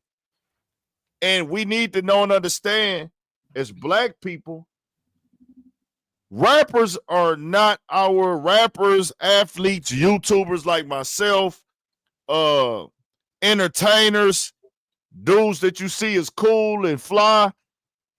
They don't represent the entire Black community. The people that are 16 to 35, there's an image that goes around that's like, you got a few stereotypical images of niggas right now that go around, even a haircut like mine with the mini fro, the dreadlocks, tattoos, chains, and wearing Jordans and the latest tennis shoes. all of that circulates around in the black community as a type of, prototype and a stereotype for sure. Hip hop, urban, it's going to look a little bit different throughout the country, but all of that doesn't represent and mean ignorance. And you got to know it's 40 million plus of us. All of us don't wear chains. All of us don't got dreadlocks. All of us don't say nigga. And our age demographic is bigger than 15 to 35. We got a lot of people that's 35 to 45. We got a lot of people that's 45 to 55. Can I ask you a question though? Yeah. Do you think it's a situation that we have to correct when we let others outside of our group come in and cultural vulture our shit and make money on our shit and make all of, pretty much suck the blood out of it? Do you think that that we should just keep letting that slide? Well, no, you address it like we doing now. We got platforms to address it. Mm-hmm. But it's so many layers to this conversation, right? When you see that shit circulating on a lot of these blogs, they're being paid to post that. Some of them are jumping on it because they know it's controversial. Like I said earlier, nigga is one of the craziest words. Joe Rogan was one of those ones who talked about this before and said out his own mouth, like, yeah, man, you could say all these other words, but it's just something about that word nigger that it has a certain thing with it.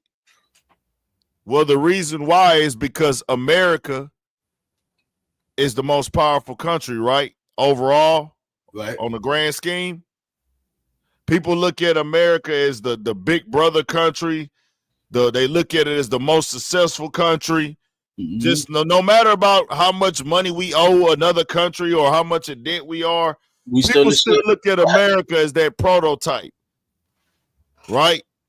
So if America spent centuries degrading and putting a stigma on this group of people, that's why the nigga word is so sensitive, y'all, because the entire world looked at the number one country for centuries, especially once media came out. Once media came out, they saw the Black American lifestyle and how Americans treated blacks. So they followed how to look at us, how to judge us, how they should feel about us, all of that shit. When you put all that together, the world now has a stigma on us as Black Americans. And a lot of people don't like to have these conversations and they like to call it victimhood. Y'all, Malcolm X has interviews you can look up on YouTube right now saying the same exact thing. It is what it is. I can only tell y'all the truth and the facts. That's why it happened a few years ago. A black dude was hooping overseas, and him and another Asian player, he was in the Asian league, and he got into it with the I don't know if he was in China or wherever he was from, but he got into it with one of the players. After the game, he's getting off the bus, the team bus, and they all start yelling nigga to him. The fans. He walks off the bus. They all start saying nigga, and it just sounded so weird because they didn't speak English. Right. They just kept saying it real fast, back to back. Nigga, nigga. So it's not. They don't even say that shit like that over here. But they just know it. Right. How do they know that? And some of them have never been over here, but they know the most offensive thing that you could say to a black person is nigga.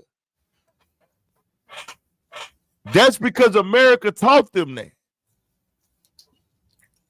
They study, y'all got to know, every country studies American history. They learn our languages.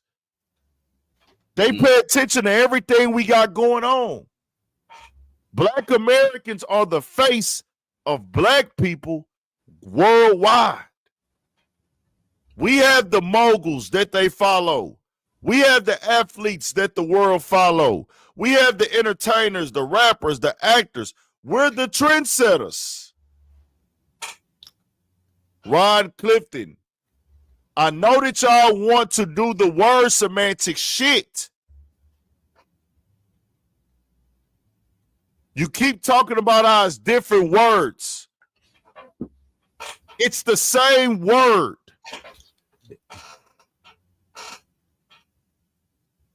Yeah, no, it's actually the same. All we did was revamp it and remix it. It's rooted.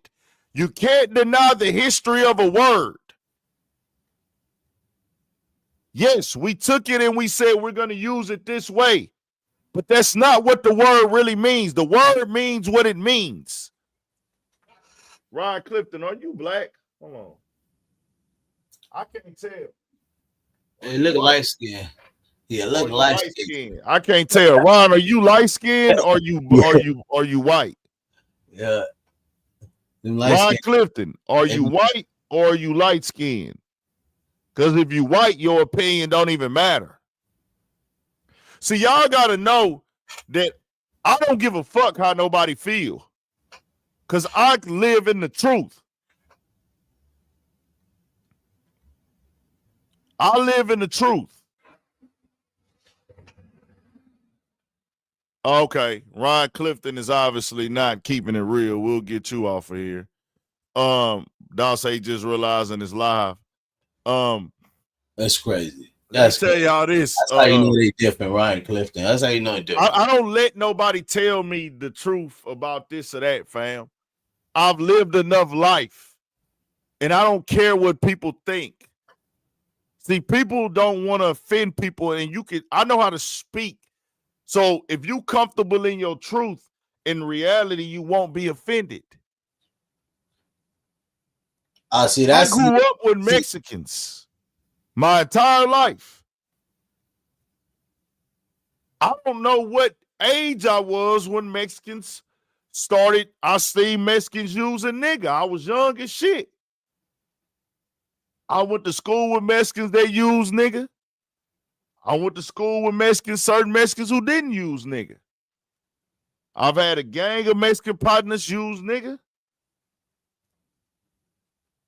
And I never tripped with them. Never. Yeah, I wasn't raised to trip with them for it. It wasn't a discussion I came home and had with my parents, my aunties, my uncles. It was like whatever. Now, I've heard little things from maybe a couple times on one hand, growing up, going to school that could have been seen as racist from another schoolmate that wasn't black. That was Mexican. And it came off as, hold on, nigga, what you mean by that? But at the same time, I had a bunch of Mexican partners that had love for a nigga. That's my boys. That's my niggas to this day. If I see them, it's all love. And they know that. And they understand that. They know it. They know it. They rock with me. They support me in everything I do. Always. They always have. They've always shown major love for me.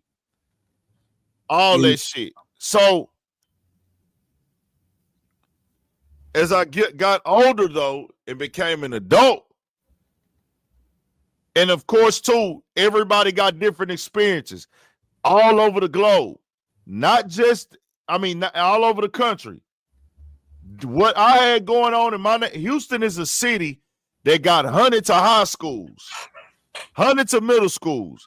So it wasn't the same way at every single school, bro.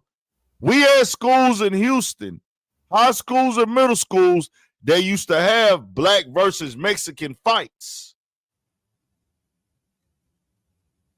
This is a fact. Yeah, I went to one. That's what I'm saying. We had those schools in Houston that had those fights in those big brawls that made the news for Black and Mexicans. My school, we didn't ever have no big ones. It was like one or two little incidents where it looked like it could have got there, but everybody wasn't involved, whatever.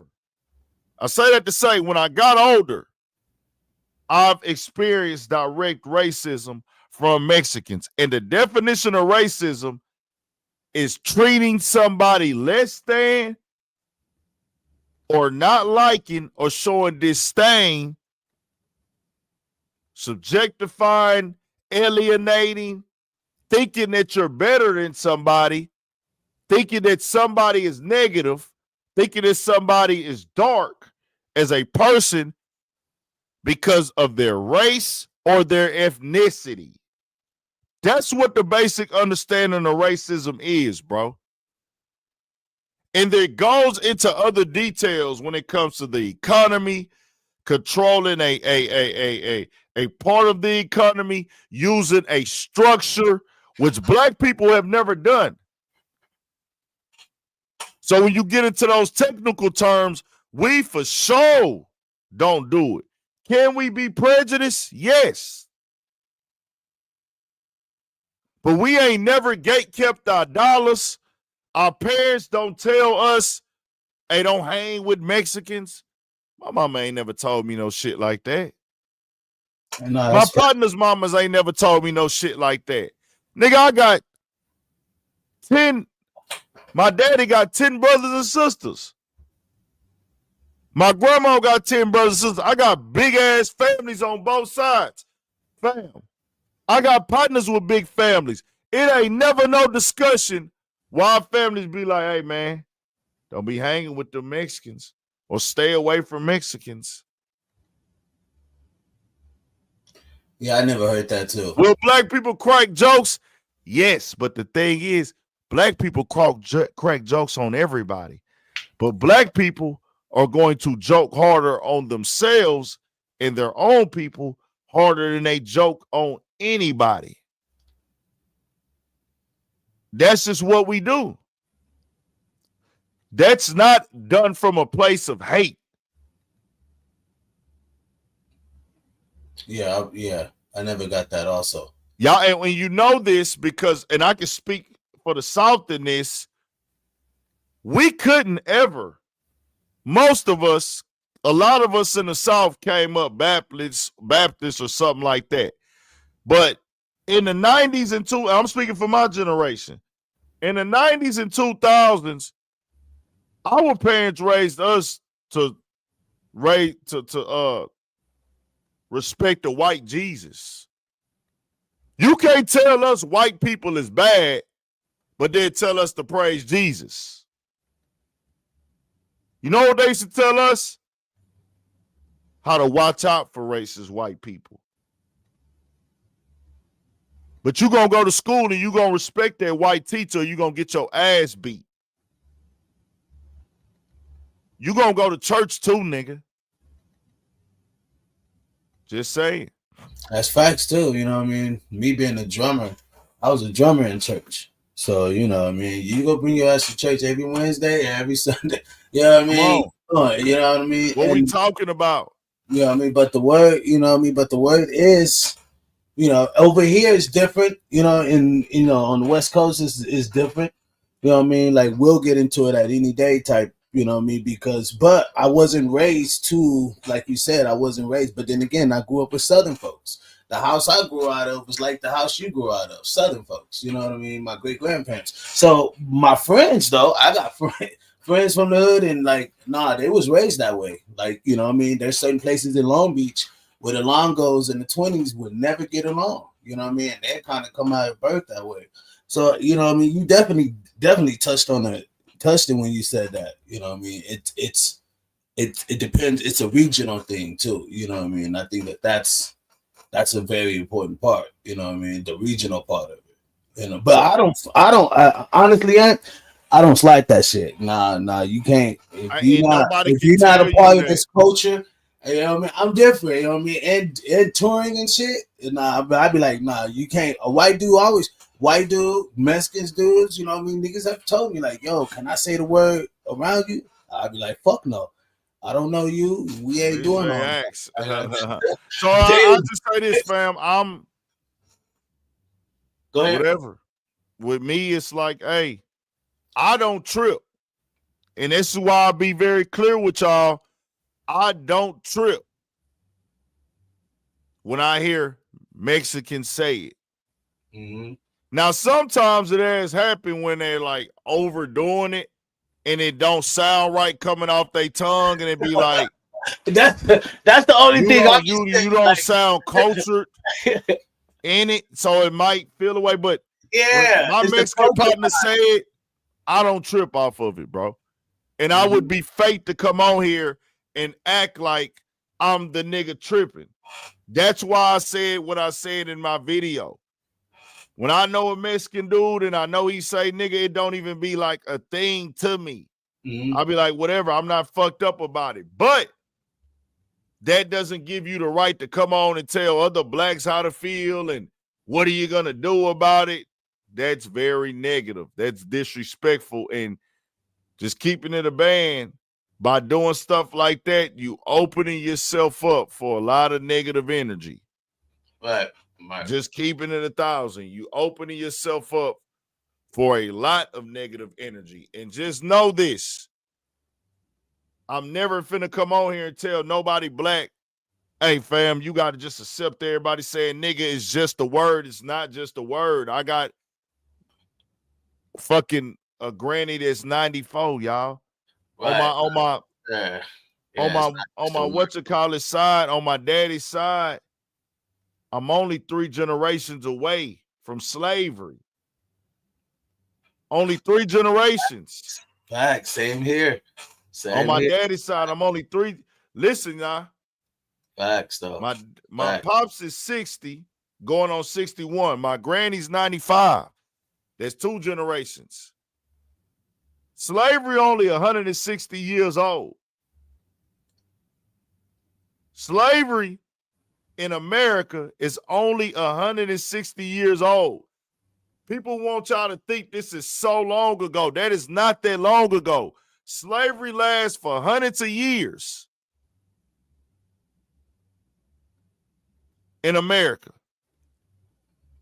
Then the system of oppression went on for another 100.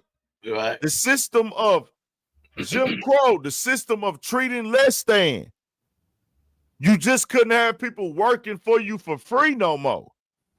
But the same mindset, the same mistreatment, the same treating like less than a human was there. Facts. Civil rights is exactly. It's only 60 years old. Right. My pops and my tea lady just turned 60. My mama just turned 60 last Monday. Her and Pac got the same birthday. But do you think OT, from your perspective, do you think OT is now looking at what black folks, what type of platform or what type of pathway we set it for other ethnic groups to be able to just come through America? Like Mexicanos, like if you think about like how civil rights opened the pathway for a lot of other folks to just. No, they're not taught that. You got to know that. Like, we not taught that. Nobody taught. I learned that as an adult. I didn't have that ideology and that information growing up. A lot of these people don't have this information and they don't want to hear it. They don't want to learn it. It'll make certain people feel like, damn, it's like that. No, people don't want to feel like they owe black people a goddamn thing. So a lot of people don't want to have this conversation, fam. And I'm cool with it. But you just can't come tell us about the nigga shit. They just ain't gonna ever fly, bro. Right. And I got Mexican partners, they would never say no shit like that. At all. And then another thing that has to be known, bro. And niggas know this. Niggas know that. Niggas know this. If you ain't done no research and you ain't got your information together, you got to stop generalizing us and talking about us like we a monolith, bro. I fight this every day and people hate it. People hate the truth. People don't even realize you actually perpetuate and regurgitate white man talking points. This has to be known. Do we have problems in the black community? Yes. Are we killing each other at a higher rate than other races in America? Yes. Do we have a lot of problems and issues? Yes. Are we traumatized by experience in our neighborhood with other people that look like us? Yes. But that's not what racism is. You're not doing it because you think somebody's less than, or that's segregation. That's not the same thing. Black people are into it with each other because of their impoverished environments, because the lack of resources. Murder and violence, it's not exclusive to Black Americans. Murder, violence, death, hate, destruction, that's a global thing. But when it's black, they want to like magnify this as a black thing. But when other people do it, their race doesn't have to wear it in a negative light. Am I right or wrong? You know, and that's a real good point too, because, you know, even though people may say, oh, well, other folks kill each other more than black folks. Well, we make up 12%, damn near 12, almost 13% of this fucking country, right? Yeah. And so when you look at the white people, it's 40%, other folks is 20, other folks is 30%. You know what I mean? Like, of course, the number's going to look bigger on their end. You know what I mean? Well, see, the whole thing more is, up bro, there. I want people to know this. Murder is not an American thing, and murdering and killing people is not American. That's a global thing. Right. That's a human thing. We're not the only humans on this earth. My point. They want to go find and target a demographic and say this represents all. We want the murder and violence across the globe to be represented by black people. Y'all do know that other countries, they kill more than us, right? Than black people in America. Colima, Mexico is the most violent and murderous city in the world. Ain't no black people there like that. Of course, there's some black people that stay there still.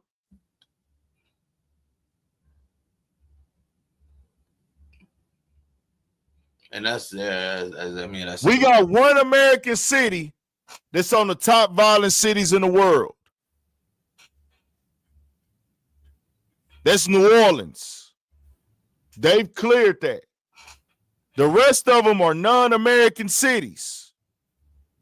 But media will make you think that we the ones that's violent. So when people say things like all blacks do is kill, murder, talk bad about each other, well, what about these other countries where there is no black population doing that? Are they racist towards each other too? Or are they doing it because they are impoverished communities just like the black people here? Or are they doing it because of passed down trauma and societal issues just like blacks? Blacks are not racist towards blacks.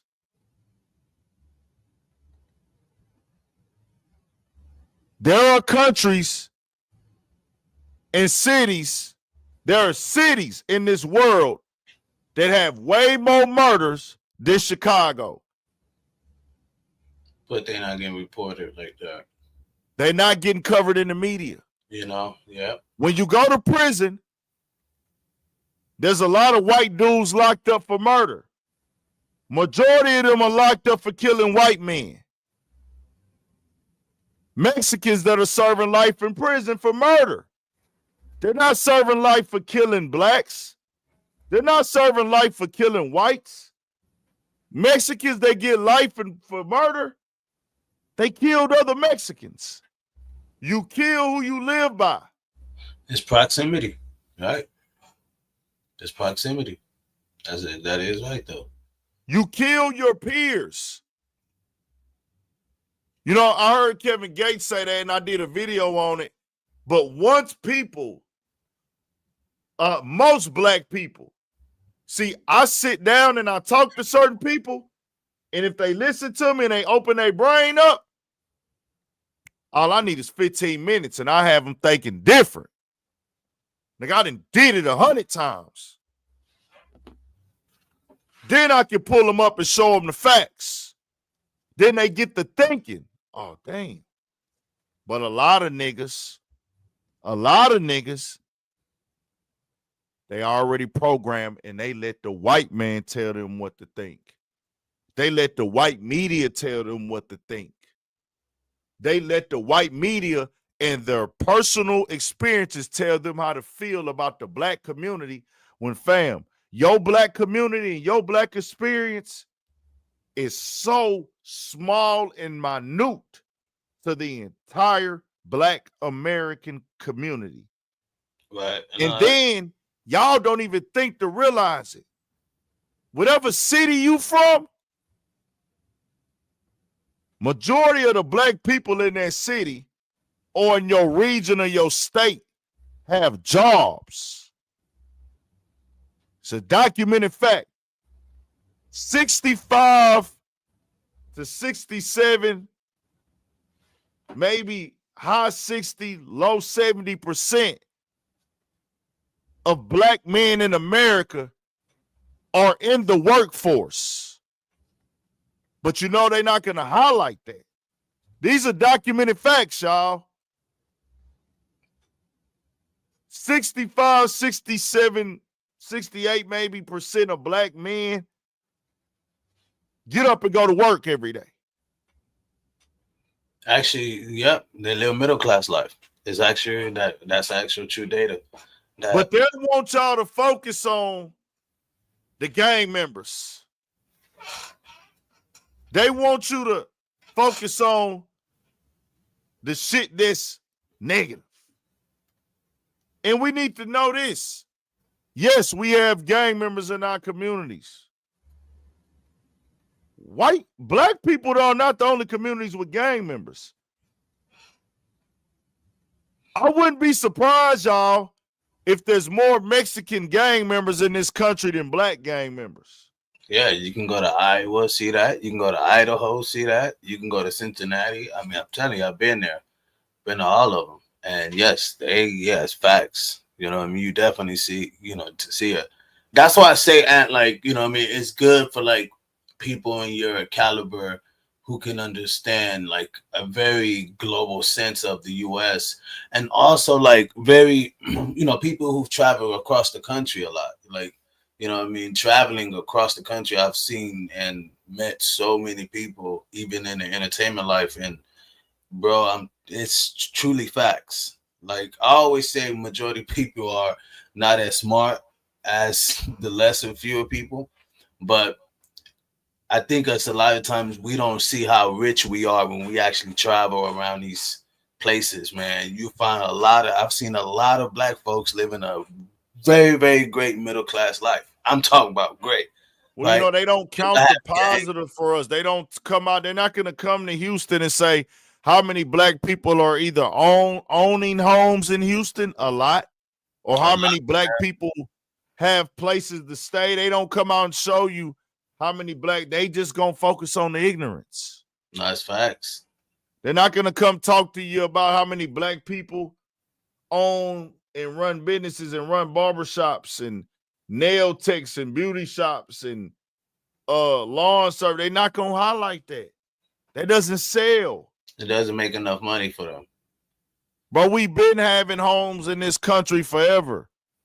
Our people been working forever. Our people been retiring from jobs.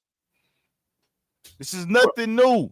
Bro, but if you let them tell you to think and focus on what's negative, that's what they're gonna focus. That's what they're gonna do. Well, I'm saying, and you can't even tell certain niggas shit. And I'm gonna tell you the most sick part about it. You right. Niggas don't want another nigga to tell them nothing when he the same age or they feel like he ain't got enough money. They hate that. Niggas hate to be educated by their fucking peers. Let me tell all you niggas that got beef with other niggas something. You a motherfucking minority, nigga. Just know that. If you out here beefing with your own people, y'all are not the majority in the community. And you look awkward. Let me tell you niggas that. Majority of our people are not street niggas. That's a very small population. There's 40 million plus of us, nigga. Dang, you might have to say Some of you niggas would rather die than let me be right in that argument. Because your ass can't think past your fucking neighborhood. You might have to say that shit again. You niggas can't think of past your fucking neighborhood and your fucking jurisdiction that you don't leave out of. You will go to your fucking family reunion with 100 people and you know damn near everybody at this family reunion got a job, but the white man run your weak ass mind and he will let you tell you your people ain't shit. Preach. You niggas not on my fucking level. I hope you get there. Because I was a lost nigga at one point, and I'll say it proudly. I had to wake up, and I got the information, and I started to think for myself. Hold on, nigga. All my aunties and uncles got jobs.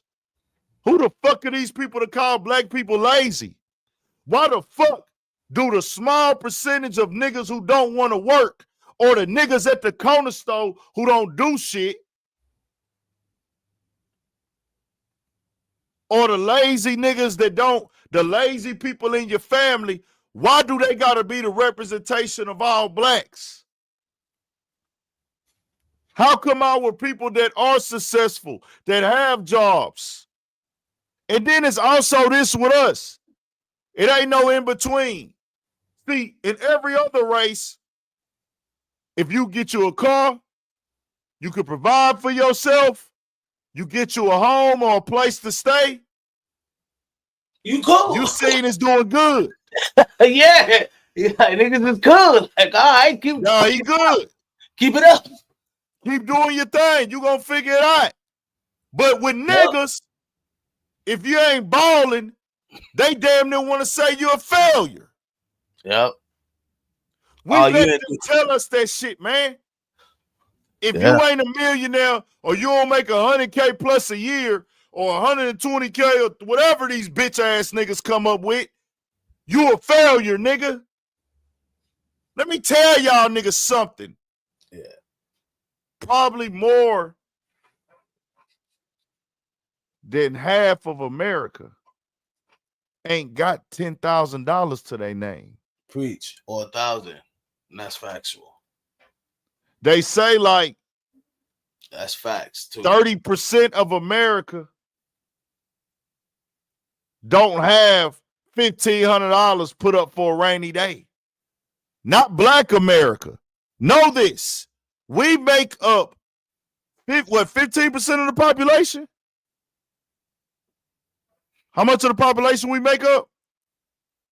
17%? No, it was like 12, like 12.5 or something like that. They say 12.5. Nigga, we like, you know what I mean? Like, but this whole thing, y'all, this ain't, when I say this, that's white people too.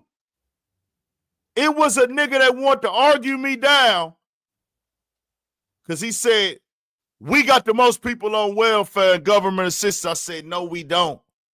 White people do, nigga. Yeah, you got, yeah, we don't even make up the population for that shit. More white people are on government assistance than us. A nigga just did everything he can to argue around it instead of just saying, damn, niggas pulled it up on Google for that nigga. He still want to try to use word semantics. I'm like, bro, we not debating, nigga. I'm telling you the truth. What you arguing for? You hate your people that much because the white man told you to? Man, you niggas better wake up, nigga. You niggas better wake the fuck up. Start understanding your value. Start loving yourself. Start caring about yourself. Stop letting people tell you how to think and feel and get your own information. You notice how every other group of people, they don't let the negative stereotypes represent them all? How many times you even hear niggas make sure, including me. But you don't really see that a lot for us. But niggas is quick to say, hey, man, not all white people racist. Niggas is quick to say, not all cops are bad. Or not all them, not all that, not all that. But how often do you hear them say, well, not all niggas are lazy, bro? And I care less what anybody else say, but our people supposed to say that. Right. You got niggas like Charleston White going on one of the biggest rap platforms and pushing every white negative stereotype he can on us. Hey, Treeborg, any nigga talking down on my people and pushing a false narrative, when I show him the truth, fuck him. And fuck any nigga that feels a way about it. If I give you this truth and you notice the truth and you still want to push the white man talking point, jump off the boat, nigga, and die. We in the fucking field. Just because you niggas hate your own. Because the white man told you to and you're brainwashed and you can't see past that murder is not a black thing when you can look it up. The information is there. Motherfucking cartel be recording themselves chopping niggas' heads off.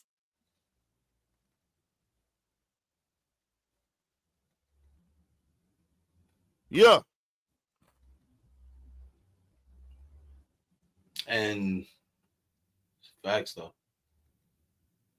You can't make up, you know what I mean? You can't make up everything just because you hate your letting these people think money, man. So many niggas out here just worship money. They'll sell their soul for it, boy.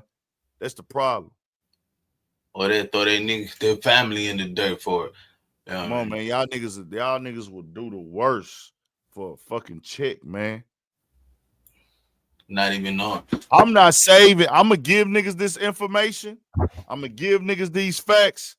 Niggas want to act like they can't see it. They want to play stupid. Go ahead, nigga. I'm not finna get pulled down trying to pull niggas up who don't want to get pulled up. Stay your ass in the house. Stay trapped. Stay letting the white man tell you how to think and how to feel. But you know what they forget is that you good. Like, I'm helping you out. That's the whole point I be saying. Like, nigga, I'm good. I'm trying to help you niggas out. You know? I'm trying to make it a coalition in this motherfucker. I'm trying to make it bigger. But I ain't gonna sit around and wait for a dumb nigga to, like, you know what I mean? I ain't gonna wait. Man, fuck all that. You know what I mean? Like, fuck all with a motherfucker like, oh, bro, you don't understand that. Bro, I showed you the truth. And now you gonna lie about it, and now you gonna play semantics. Now you want to do all the, you know, we ain't going down that. I do want to address something else for people watching. We got a cooler audience for it to be this late. It might be some people who helped. Adam 22 came to Houston today, and a lot of people tagged me in it. Too many people to name and see. A lot of people DM'd me. I was getting calls and texts and everything, bro. From not just one person, y'all. A lot of people wanted me to know that Adam 22 was in Houston this weekend. Damn. I was getting texts yesterday getting DMs. I was getting tags. All type of shit. Niggas is in YouTube. Niggas came in my YouTube comments. Multiple niggas. Niggas was in my YouTube comments. Would you work with Adam? No. I don't know. Like okay. Because he, I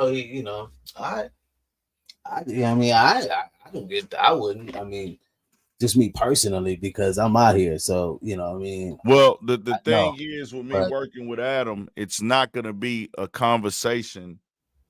The conversation can't go how I want it to go. Right, because he wanted. That's why we can't work. I can't go work with you because I can't control the conversation. You know what I'm saying? Leverage, right? I get what you're saying. We gotta wait. Because if your platform, once I'm higher up and I done built my shit up enough, your platform still here, we still working. Then maybe we can work because when I come in here, we can have a real convo. Because I don't want to talk to you just for content. Right now, if I went and sat down with Adam, and I've had several opportunities, I could have pulled up on Adam today and been on a podcast with him. I could have went over there 2 months ago to No Jumper. I was offered, not by him personally. Pico offered me an opportunity to come out there to LA. He asked me, did I want to come? I said, I'm cool. Because when I pull up, Adam is looking at it as just content. Right. By me not going and talking to these people,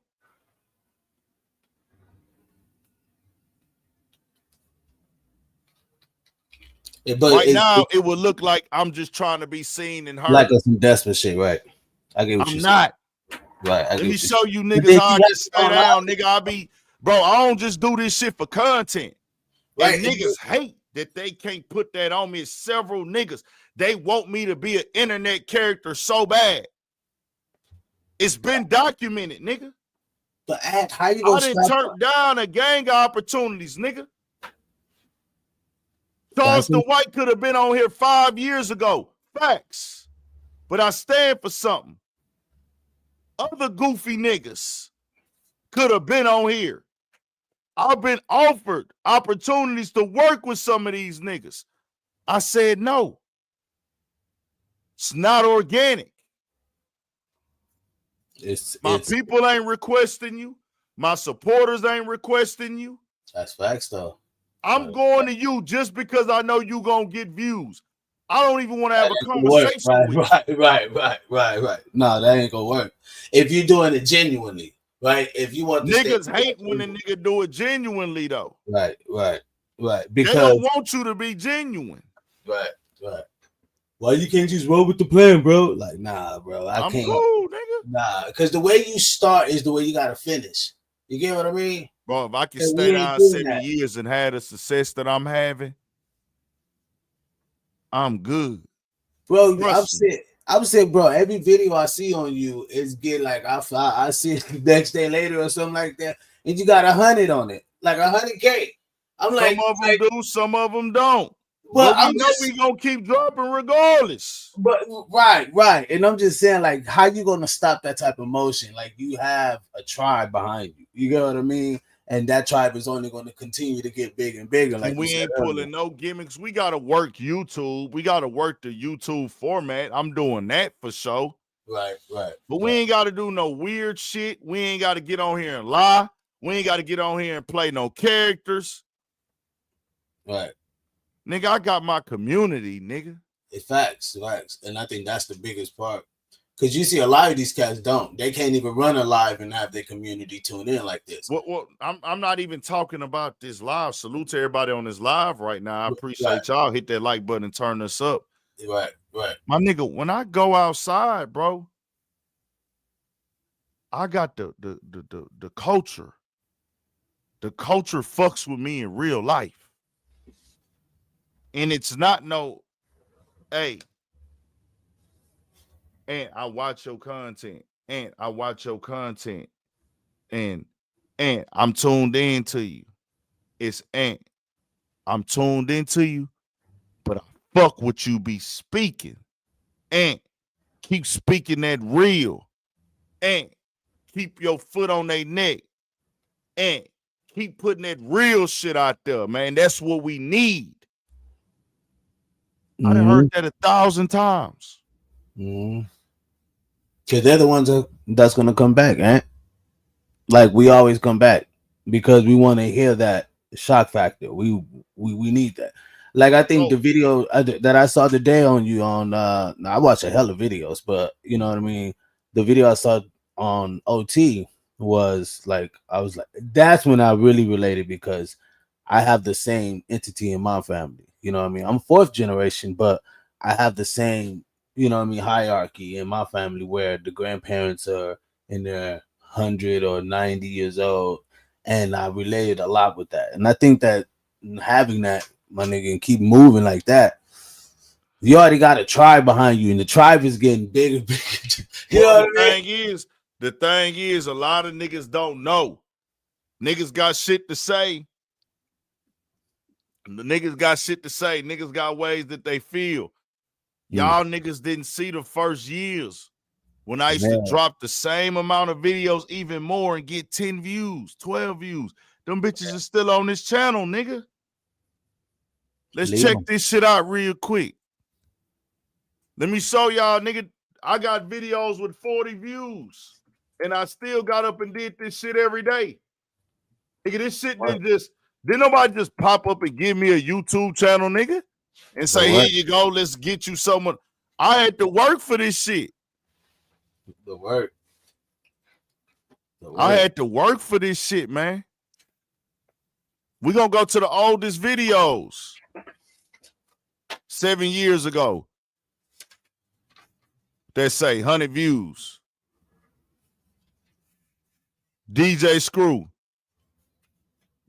We talking about 7 years ago. Urban Politicians, BP speak on how DJ Screw was ahead of his time. E-Dog from Bordersville. I'm at a Dave E show right here. Mozzie performing. My nigga Cash Money B-Lo. Look where I'm at, y'all.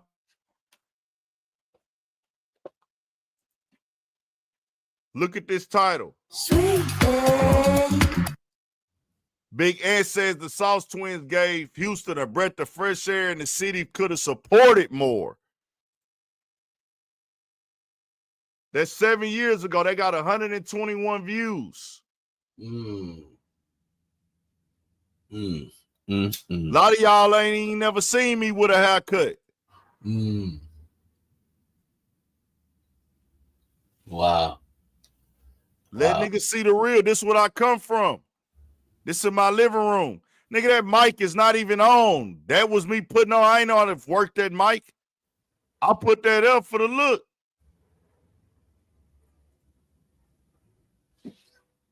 Wow. Salute. We going back some more. We gonna do this shit, cause nigga be, come on, man. This is where nigga come from. 12 views. That's still there. 7 views. 24 views. 88 views. 39. 78. Wow. 97. 61. 22. Wow. 84, 91, 65. I'm covering 03 Greedo. This is 2018. Money Man Music. I'm a big time Money Man fan. I'm covering, bro, in 2018. Money Man Music got deleted from Apple Music. Safari gets robbed and cries on Angie Martinez. Money Man buys himself out his Cash Money contract. This is my nigga Country Boy Eats. Bro. This nigga right here, this is a nigga I went to high school with, y'all. Niggas can't pop it to me on this paying homage, just like staying down when it didn't make sense. Staying down when it didn't have a future. Staying down when YouTube was and media personalities and podcasters wasn't respected unless you was a known nigga. Country Boy Eats. Y'all see me at my nigga stand today. Y'all see me pull up on this nigga today. This 7 years ago. This 7 years ago. 22 views on this video. Wow. I'm still here today. I've been outside this food truck and did streams and have done 100K now, 60K, 70K at his food truck now. He was on my shit. Louisiana is my hometown. Yeah. You know, Jonesville, Louisiana, Wildville, it's close by Alexandria. Yeah. You know, So you right outside of Alexandria? Yeah, I'm right outside of Alexandria. We outside doing interviews 2018. What the fuck is these niggas talking about? Food truck owners, okay, restaurant owners, Yeah. any type of black business. Hey man, I used to put on my gram. Anybody that got a business or music they trying to push, DM me. I'm pulling up on you today. We gonna make it happen wherever you at. I gotta pop that for niggas now. Okay. So yeah, man, I had to reach in with you, man. I want to tap in because we talking to chefs, dog. Hold on. We ain't done. We gonna show a little bit more. Then we gonna get back to something else. We gotta show niggas, man. Like every single day. What would you say? What would you say was your when you was like, wow, now it's hitting? When was that? When was that like? What was that like for you? I had spurts where it went up and then it went back down. 2021 was my first like real spurt. 2021, shout out to my nigga Duck. Y'all see we outside. This is my first video that ever went up right here. Me and my nigga Cash Money Velo talking about Rollo. This the first video I did that got a bunch of traction and judging and niggas in the comments going in on us. Bro, it just got done washing his car and just said, fuck it, I'm gonna pull up on you. Let's do something. I was like, man, let's do it. Niggas ain't even seen me with a haircut before, nigga. This how far this shit go back. But you know, that shows just so much consistency, man. Like that consistency is crazy. Like, you know, like that consistency is crazy. Like, how many videos you published already that you would say? I'm probably like 4. I think last time I seen like 4,000 or something. Man, I got a lot of videos archived. I archived a lot of shit too. I used to have more videos than that. Hold on, y'all. You see, this is when you gotta you gotta support the hard work. You know what I mean? You gotta really share the hard work. Like, you know, when people really do this from the soul, you know what I mean? This is that respect and grind, like people look forward to, like seeing. This is why you can't just sell out to the Vlads or sell out to the Adams, you know what I mean? Yeah. Until you got leverage. All right. Where y'all going to again? This is real big. Real big. But yeah, man, it's real good. I've always you know what I mean? I've always respect the grind. All right, I get what y'all there. All right, love you too, Mom. Respect though, respect. That was my tea lady right there. Said she was watching the live at the airport. Nice. Respect. They finna go out the country. Respect. Well, St. Lucia out the country, y'all? Is that out the country, St. Lucia? Yeah, I believe so. Come on, Dagger. We pulling up. I'm trying to learn how to do food vlogs in 2018. This where my boy Country Boy Eats come from.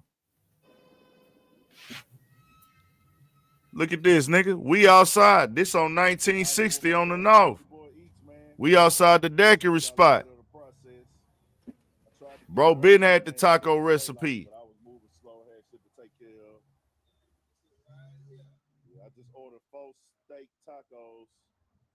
See what I'm saying? What was he making? Some ribs? Now them tacos. Oh, nice. Black tacos, right? Or Mexicano tacos. Black tacos. Yeah, he got his own little flavor to him. I fuck with nigga. We got the nigga. I grew up around, I say one of the best taco trucks in Houston, my nigga. Tacos Locos. Oh wow. We ain't done yet. Hold on. I gotta show niggas some more. So now my best era, my first like real era of getting some go. 2021, it was a 3-month span where everything was good. It was the Joe Budden podcast breakup. Kwame Brown came to the internet.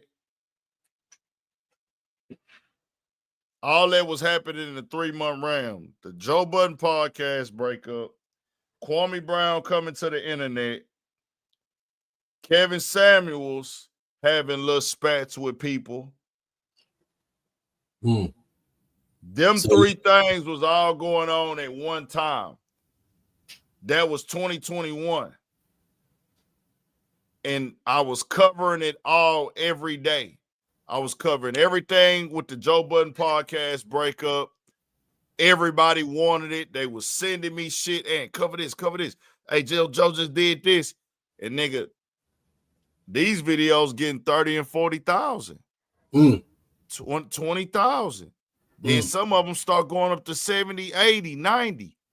So I'm like, oh, I gotta keep covering this shit. Damn. So you this is Sean Solo Jemison, y'all. The guy right there with that Adidas shirt on. He the one that made the swanging and banging beat. He done worked with Zero, E40, Be Legit. He did the ESG swanging and banging. I think he worked with Travis Scott on Astroworld. We worked with DJ Screw. All that shit.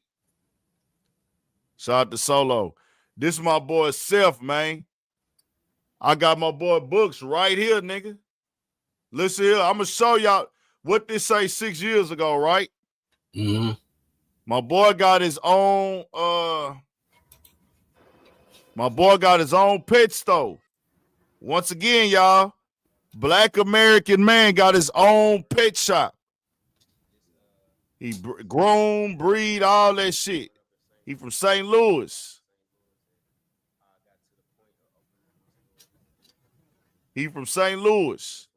Long live my nigga Bob.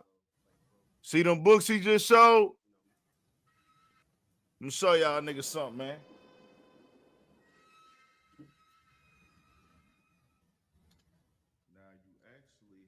Don't never let nobody tell you what you do, bro. This 6 years ago. I did this.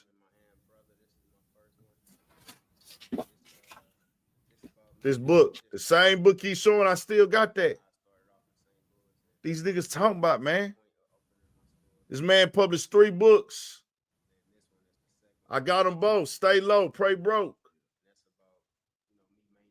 Say no, stay low, play broke. Real game. That consistency is crazy. What we talking about, nigga? Pull up. Y'all see the proof. I ain't say, hey, this nigga, solid, good brother, working hard, entrepreneur, owner. I said, bro, I respect what you doing. My nigga Duck put me on. Hey, this my nigga, he from Whoop to Whoop. It's Boo Bop people. Long live my nigga Bop. Bet we finna make that happen, nigga. I'm on it. We don't give a fuck about no views, nigga. I wasn't even getting paid for this shit. I'm losing money pulling up to get these interviews. Facts. Yeah, that's the vision. That vision is strong, man. Like, niggas ain't on, nah, bro. We control our own narrative. That's why you go so hard. I see why you go so hard when you're explaining about how our culture ain't getting it. You know what I mean? Like we ain't snap. We gotta snap. We need to wake the fuck. You know what I mean? Because that. What you just seen? You seen a food truck owner? I seen this nigga make a killing and have people lined up on my bro food truck. Nah, he kicking them on the back of his truck, trailer, whatever. Then my guy right here on pet stores. They don't promote that. They ain't highlighting that. Fuck is we talking about? What else we got going? This Gunna video right here, when Gunna performed live at SOBs, they hit me up. Not Complex, Genius. I grabbed this video right here from Gunna Instagram story and I just uploaded it. And nigga, Genius, they hit me up and asked me because they used this video. And I didn't get back with them in time. They emailed and I was like, oh yeah, y'all can use that hoe. But they was like, yeah, man, the deadline came. We had to get it out for the edit. And it didn't know it was too late. Nigga, I was at Jim Jones' show out here. I vlogged this. Jim Jones showed us crazy as Jim Jones is talking right now. I'll never forget he kept it real on this day. This out here in H-Town. Sauce Walka gonna come out here. This like 2018, 2019. Damn. This Jim Jones. Where was that at? House of Blues. In Houston? Not House of Blues, Warehouse Live. In Houston? Yeah, in H-Town. Jim Jones performed. They did not even have Jim Jones money that night, bro. I never forget. So that nigga was hot, huh? Nah, that nigga came out and performed for us. Oh, he still. Oh, wow. Wow. See, it was supposed to be a Dipset reunion tour. Cam and Jewel supposed to come perform too, but they ain't had them niggas money, so they didn't come. And he just came in, like, did his shit. He did it on his own. Wow. He was like, fuck it. Like, hey, dedication. He kept it real. Like, hey, man, they ain't had the money right. But he said, I fuck with H-Town. I ain't finna come out here and not give y'all no show at all, man. He told like, man, they ain't had the money right for the show, bro, and I ain't finna have all my fans and our supporters come out here and not give it. And he came outside and performed, bro. Yeah, that's real dedication.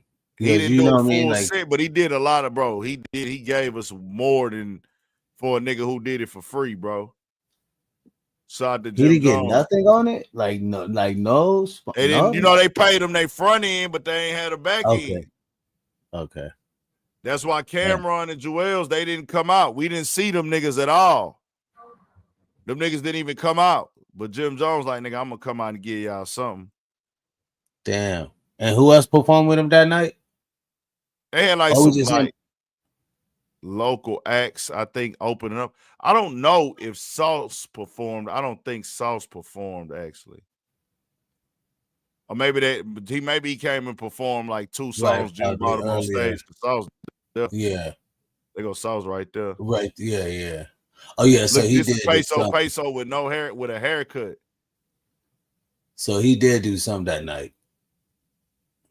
Look, Sauce on Like stage, down with something. Gohan on stage, Payday on stage, but then Whatchacallit was on stage too.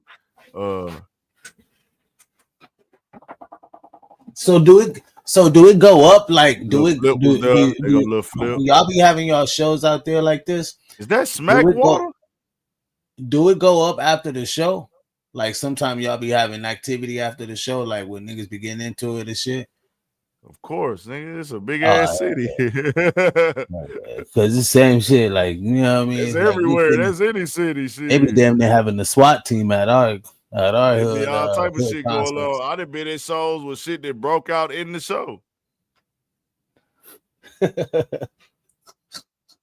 I done seen that. It be all type of shit going on.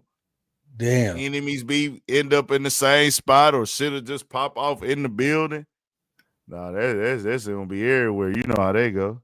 Hell yeah. Cause I was thinking like, I mean, a nigga know like the shit go down like anywhere you go. I was in Houston and one of my boys was in the, we at did a party or whatever in Houston, and he goes out in the front to talk to his girl on the phone, and he come back and his face all messed up or whatever. And I guess the next day he was like, some dudes had jumped him or whatever. And I was like, nigga, you better respect niggas gangster. You know what I mean? Fuck where you go, you better respect niggas gangster around this motherfucker. Yeah, Sauce did perform a song. I think he brought him out to perform a song. It looked like it because he got him on stage and shit. So I'm pretty sure. He brought him in Propane now. These early interviews right here, MBE Peso, Booby Red, my nigga Rolly Gang Blue out of Detroit, Dead End Red. Y'all might see him on Hot Thoughts TV now a lot. This is when I was doing interviews, y'all. Young Skill D, rest in peace. He passed away. Team Stack Keezy. Meek Mill and Drake and beef. Mac Miller dies from overdose. People fake caring. Women have to embrace their hoe and slut phase. I'm just popping all type of shit. Mm-hmm. Cardi B and Nicki Minaj altercation. Dun Q, Kodak Black. Mozzie turned up about his song making or being played on the radio. Lil Mello kidnapped the money. I gotta go. GTMB, Richie Rolex, he was out of Philly. Yeah, you're gonna have me binge watching, nigga. I'm gonna be watching a gang of these. Baby Money, this Detroit. I did Baby Money first interview. Y'all might have seen Baby Money. He was signed to QC. I don't know if he's still with QC or not. But Baby Money. Shout out to my boy Dave, 2A1 Studios, Brazy, Sega Suave. I'm covering boxing. Nigga, that shit did numbers that year. I remember that's one video that did good. When I said Manny Pacquiao can possibly end Adrian Broner's career. Nigga, I was covering boxing. Nigga, I've been covering sports for 7 years. Damn. Nipsey Hussle flies brother and grandmother on jet. Like, come on. Nigga, I was covering Nipsey when he was alive. God bless Nip soul, nigga. I seen him take his brother and his I seen Nipsey take his brother and his grandmother on the jet. I posted that up. Black. Hey, bro, man. Come on, you know I gotta talk some shit. $100,000 bond. Nigga, we on the motherfucking jet. $1 million bond. Oh, excuse me. $100,000 loss. $1 million bond. On the motherfucking moving jet. Nigga, what you talking about? Nigga, we in Vegas to crash.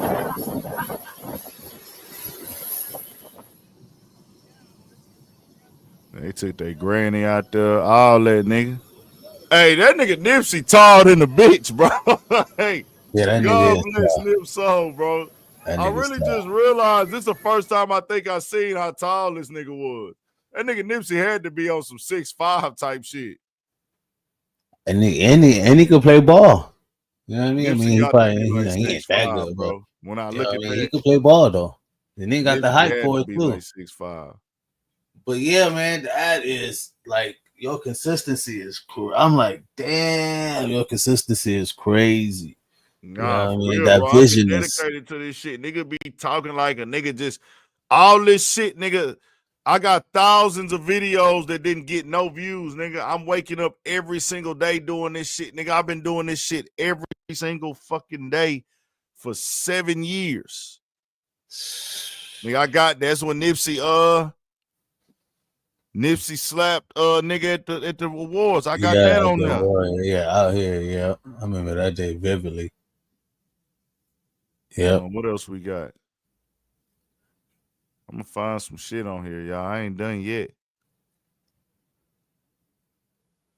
But see, that's the thing, though. You understood the culture. You know what I mean? You understood how to like attack and be able to start building your network. I got a bunch of backlash on this one for that era. The amount of backlash, like 12K. Look, the video I dropped before this, Moneybag Yo donates 10K to St. Jude Children's Hospital. They got 19 views. Young Thug charged with 8 felonies, 252. Meek Mill and Drake in beef. 58 views. Mac Miller, 104 views. But was your subscriber base lower than what it is now? Of course. See. I started from 0. I probably didn't even have a. But at this time right here. Of course, you can't. That's what I'm saying. You can't pop up with 300K subs. So your views for your old videos, they're not going to go up unless it's like a relevant video for the time. Facts. It's not going to go up. So all these views are just showing you I didn't have no subs at that time. This one I had the 1,000 or the 1,200 or maybe less than that. Probably didn't even have 1,000 subs yet. Dedication. Then look, Eminem kill shot. I covered that. I said MGK shit was better. People hated me for that. And we still on the first and second page right now. Yeah. Lil Crown, Baby Sam, Fifth Ward JP. That nigga King. I had that nigga King on here. Y'all remember King? New Orleans, he was on this hoe. I was covering that Tekashi 6ix9ine shit. Trail Rider. Boxer. So how far would you travel? Like, you would travel a couple states over to get content? Yeah, I went to, I've been of course like Dallas, the whole DF Dub. I went to the whole DF Dub. Dallas, Fort Worth, Arlington. Eventually I made my way to South by Southwest like 3 times. Went to New Orleans, went to Mississippi, went to Mobile, Alabama, went to Atlanta, I went to Miami, I went to LA, I went to Detroit. How was your experience when you came to LA? Huh? How was your experience when you came to LA? Oh, it was cool. I've been coming to LA before I started YouTube, so I already knew kind of. I don't know LA like know it, but I already been to LA to like you know how to get around and shit. But no, it was cool. I fuck with LA. Right. I had the first time I went, I did a gang. I did a lot of work out there the first time. But content was like pretty easy for you. It was easy to get content. Yeah, because I was fucking with whoever was gonna fuck with me. You know, I wasn't getting no big names and shit, but right. I know. But I fucked with the homies and them my dudes, so it felt like I was getting big names regardless, because these the niggas that was fucking with me organically. So like them was my boys. So it's like, hey nigga, I was good with that. As long as I was out there working. Hey, well, hey, you got somebody that's, you know what I mean, that fucks with you. You know what I mean? That fucks with you big time. So yeah, I got homies in LA right now. Shout out to my nigga C-Mo. Roll Runner Mike, he just came home from the feds. He running it up, doing this thing. Shout out to my nigga Roll Runner Mike. And you know about like Back on Fig and all those cats, Community and all of those cats out here. Yeah. Because when I first got your content came up in my feed because of what we get in LA, like a podcast like Back on Fig and Community and a bunch of other big ones that's out here in LA. And your content popped up in my feed, and I was like, oh shit. So it matched. That's like the way you deliver. You get what I mean? Matches the way we deliver out here. So it's like the content. I could see you maybe having a good LA fan base also because of the. Yeah, I get a lot of support in LA for sure. For those who love, show y'all one more, y'all. This a Gilly one, and for those who do not, Adam is gonna exploit find exactly everything. What you're booking for. Booking.com. Booking.yeah. Of course, 5 minutes. Adam is coming over here like, hey, I know these niggas is gonna want to get on my platform. I'm gonna come over here in y'all niggas shit, and y'all gonna want to come on my shit. Hey, man, I'm gonna come out there and get me some money off you niggas. All that. In the world, man, give you tools. This is me and Gilly interview. Play this real quick, y'all. It was quick. All the youngins out there, because I like to speak to the youth. I don't like to speak to the older niggas because they already stuck in their ways. and they should have already figured shit out by now. So I speak to the youth, and if the older people who didn't adapt and didn't learn from their mistakes pick up on it, then that's cool too. But to all the youth out there, let's talk about your day ones and your ride or dies, and he a real nigga, okay?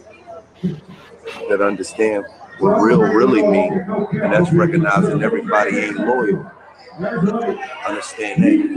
That's right. Man, tapped in with Philly all the way, man. I didn't one thing about Philly, I like y'all, bro. Like I tapped in with you my podcast. It's just solid, man. A lot of people don't know. In the country. Yeah. Another thing, man, shout out that podcast. Tell them $1 Million Worth of Game podcast. Yeah. #1 podcast in the country. Yeah. #1 music podcast in the country, man. Check that out. Man. Don't sleep on Check that out, man. On iTunes, Apple, Spotify, Google Play, everywhere.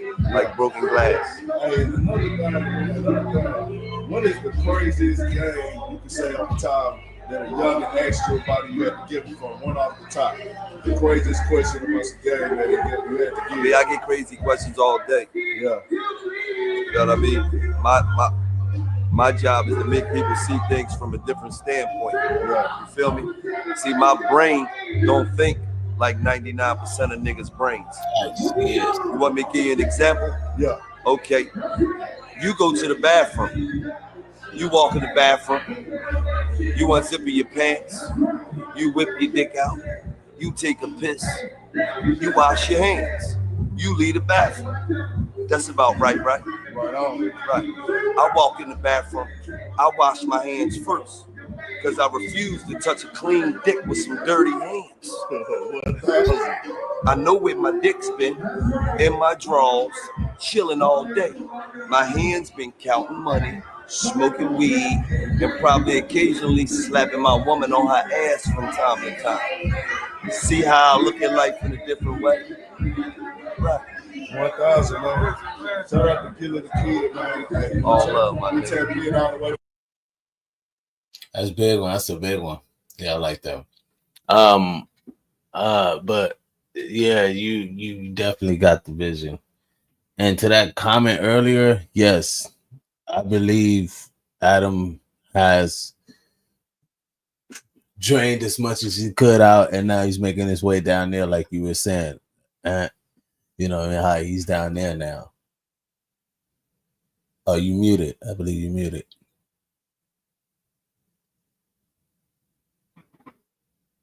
I think you muted, bro.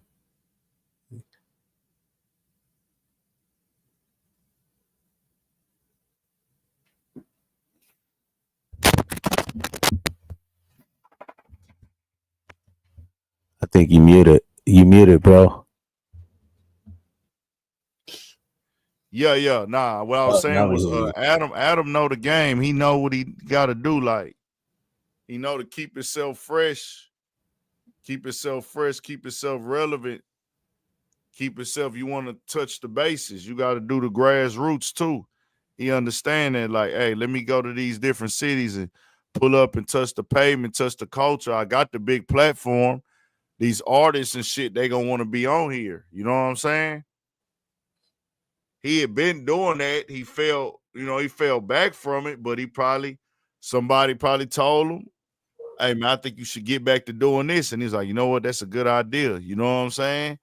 Or he might have thought of it on his own. Who knows? Yeah, but if he ever, I kind of see him going out there and starting to, going out for new blood. You get what I mean? That's why You say what? I see him going out looking for new blood. Looking for blood? Yeah, looking for new, stick his teeth in something new. You get what I mean? Because like when he was out here, he started off like skateboarding videos and all type of shit like that, and he just fell into like the whole drill rap drama gangster shit. You know what I mean? He just fell in that because I was picking up views and shit. And then next thing you know, he became like a baby Vlad.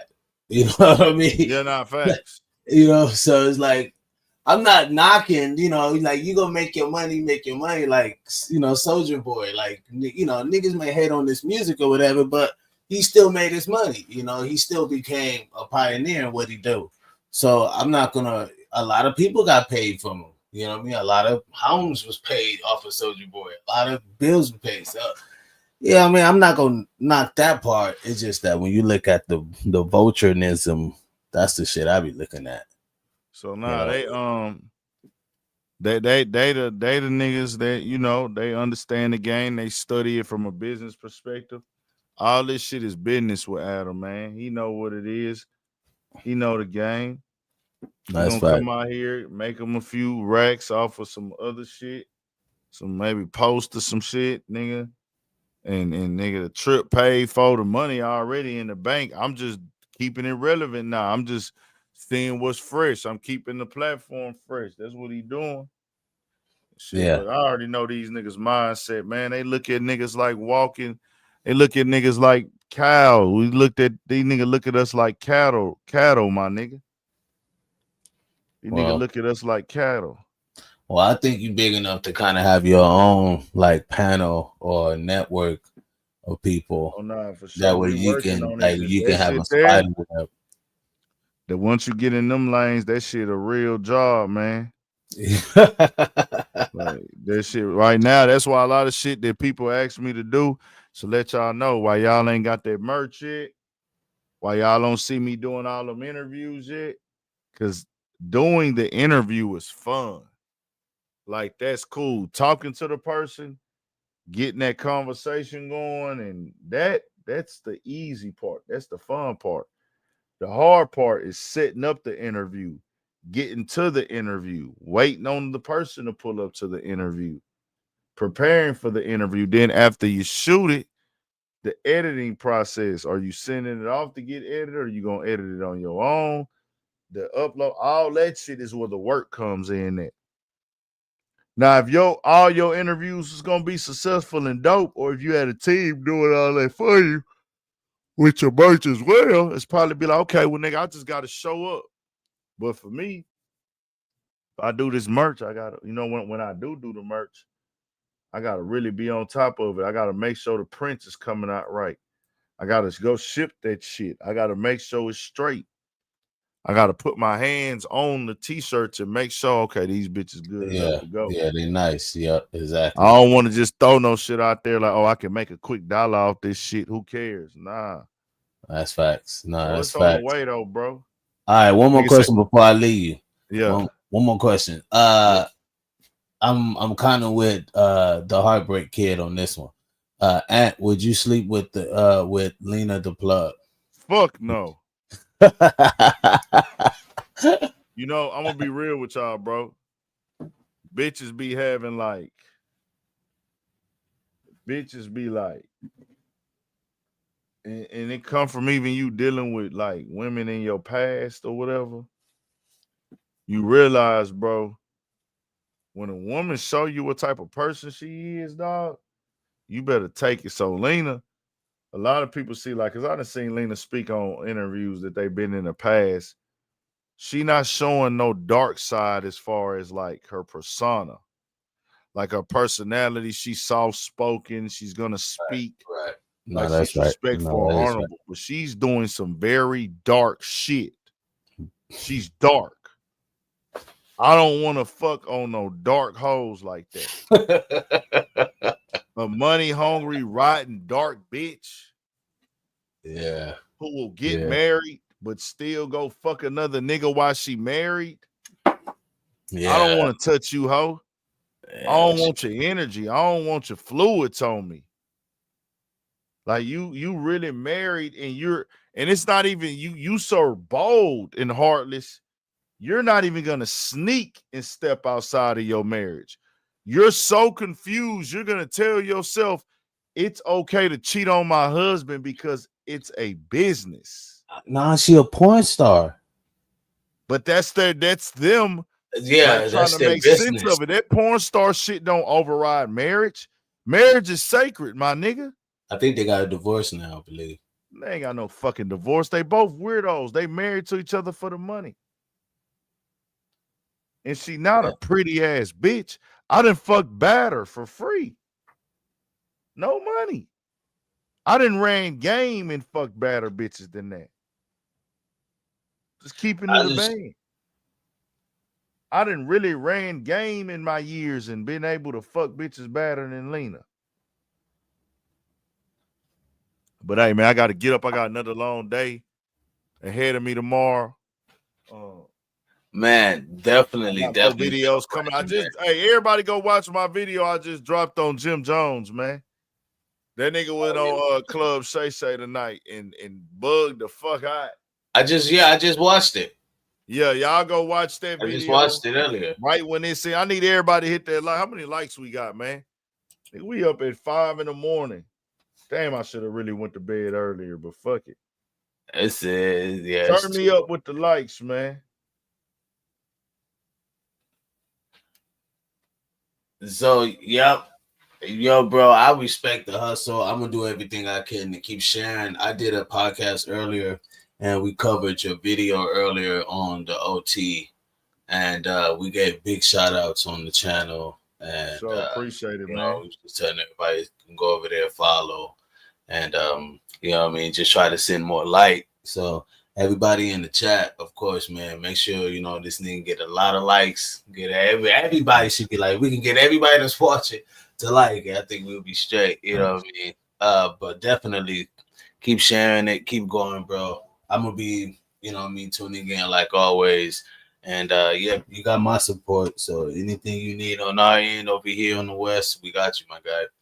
So I appreciate it, man. It's love. Y'all stay up, stay blessed. We got more shit coming, more videos, all that shit, man. Y'all hit that like button one time right now. We finna get up out of here, man. Jim Jones is crazy. Jim Jones staying relevant, but hey, I ain't gonna lie, the way Jim Jones been moving, when Jim Jones speak, we all eat. Cause that nigga been saying some wild shit.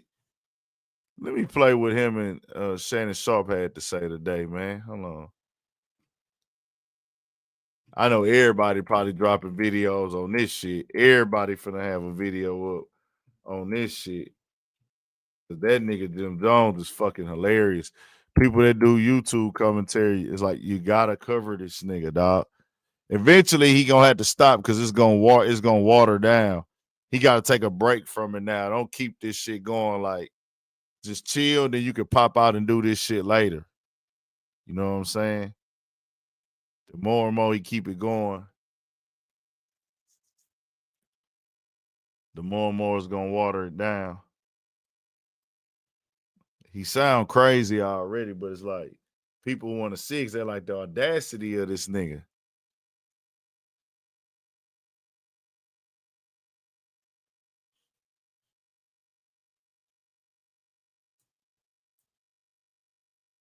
They had Ricky Williams on that motherfucker tonight.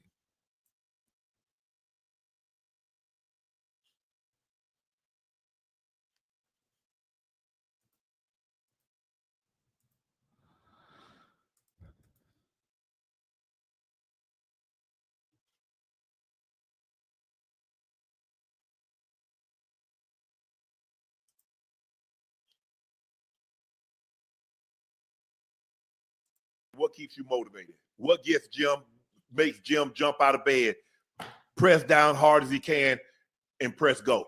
What keeps you going? I would say the money, but I've been making money for a long time, and the opportunity to take care of my family. I've been doing that. That no more. Nah, say he don't do that because he got 100 million.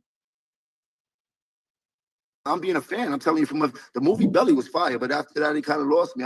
I think we was way too much into. Oh yeah. You look like a French painter with a little bit of Biggie from Brooklyn with that on. You heard? Yeah. I just came from the south of France. I was down there for 6 days, so I just got back yesterday. Oh, that's the vibe. You still spilling? Yeah. I'm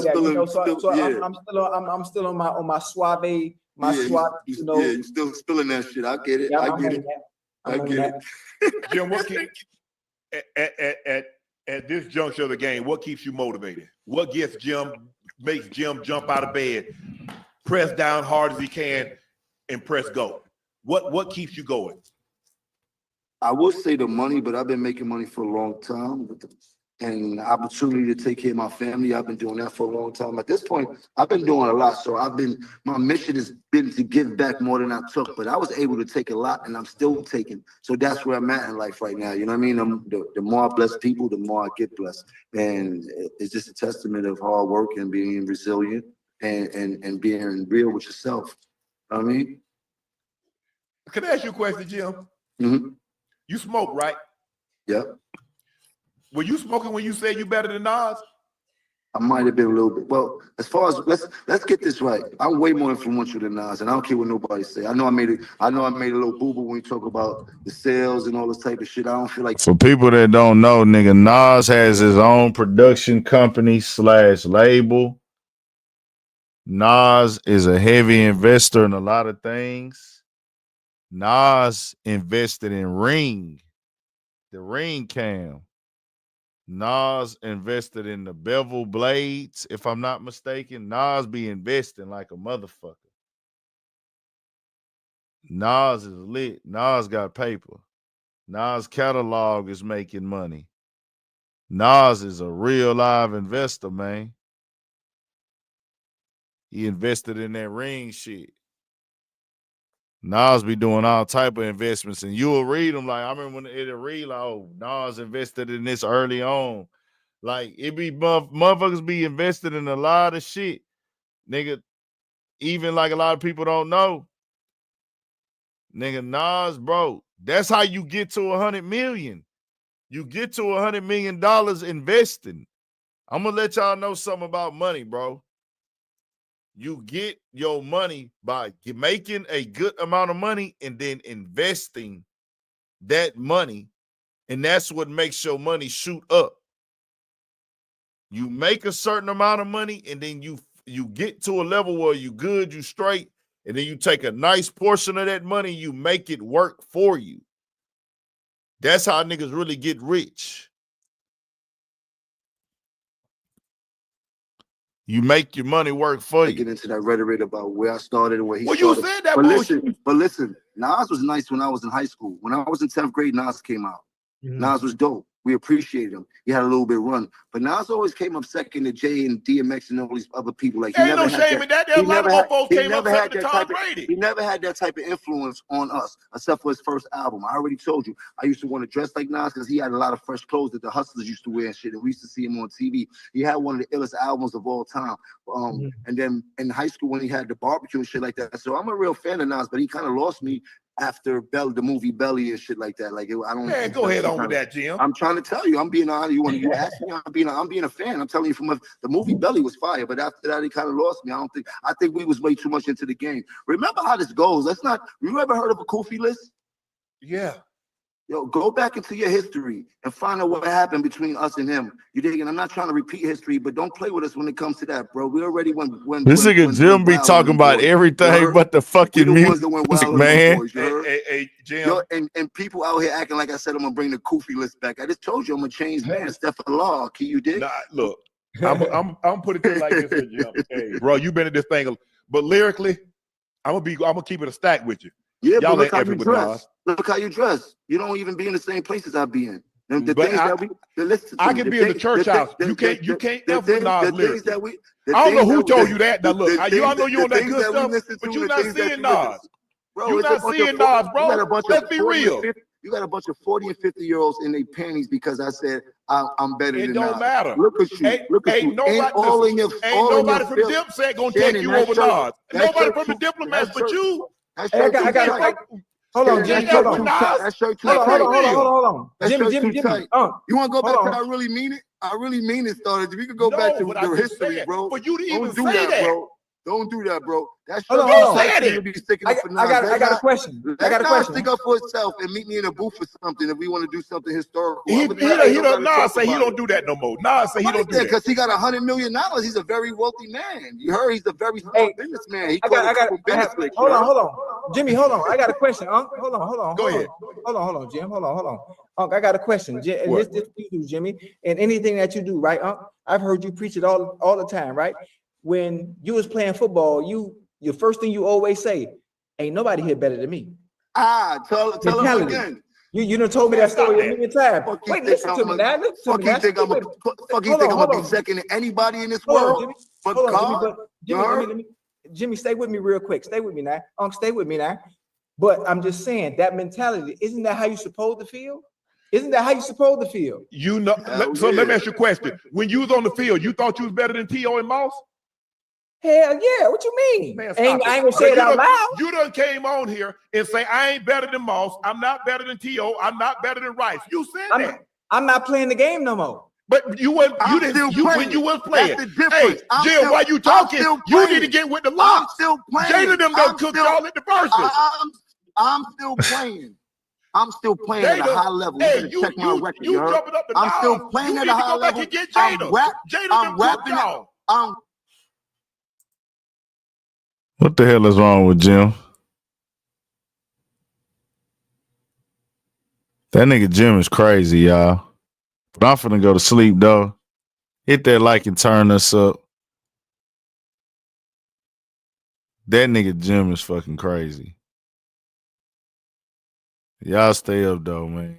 Jim, did y'all see how they was pulling up all his stats on Twitter showing he's nowhere near Nas? I'm going to read that shit to y'all real quick before we go, bro. They put the whole stat sheet up. It says,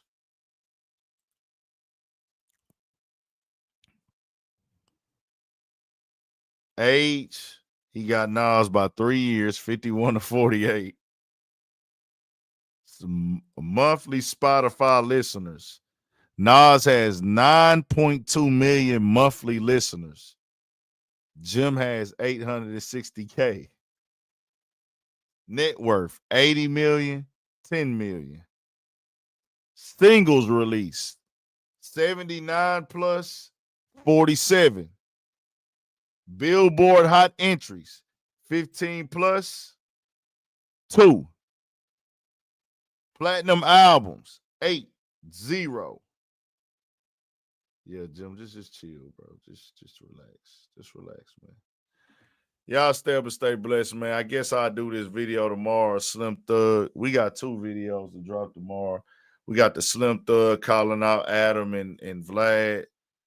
And we still got it's another video that I'm gonna keep. I got a surprise video for y'all. That y'all are like. I don't know if I'm gonna drop them both tomorrow. Probably drop one tomorrow, one Monday. Probably do that sauce one tomorrow and then do the other one Monday. We'll see. If nothing major just pops up, we'll do that. But we can sleep in because we got this other video done. This Shannon Sharpe and Jim Jones, and it's going up. This bitch at 20K already. That's live. Salute to y'all, man. I appreciate y'all supporting. I'm finna go to sleep, man. Y'all stay up, man. I mean, y'all stay up. Go watch somebody else who live, man. That nigga Jim is crazy. She said she just woke up. I'm finna lay it down. I gotta fold these clothes up. Shout out to the fam today, man. We at the family reunion. I'll do that shit tomorrow when I get up. Y'all stay blessed, man.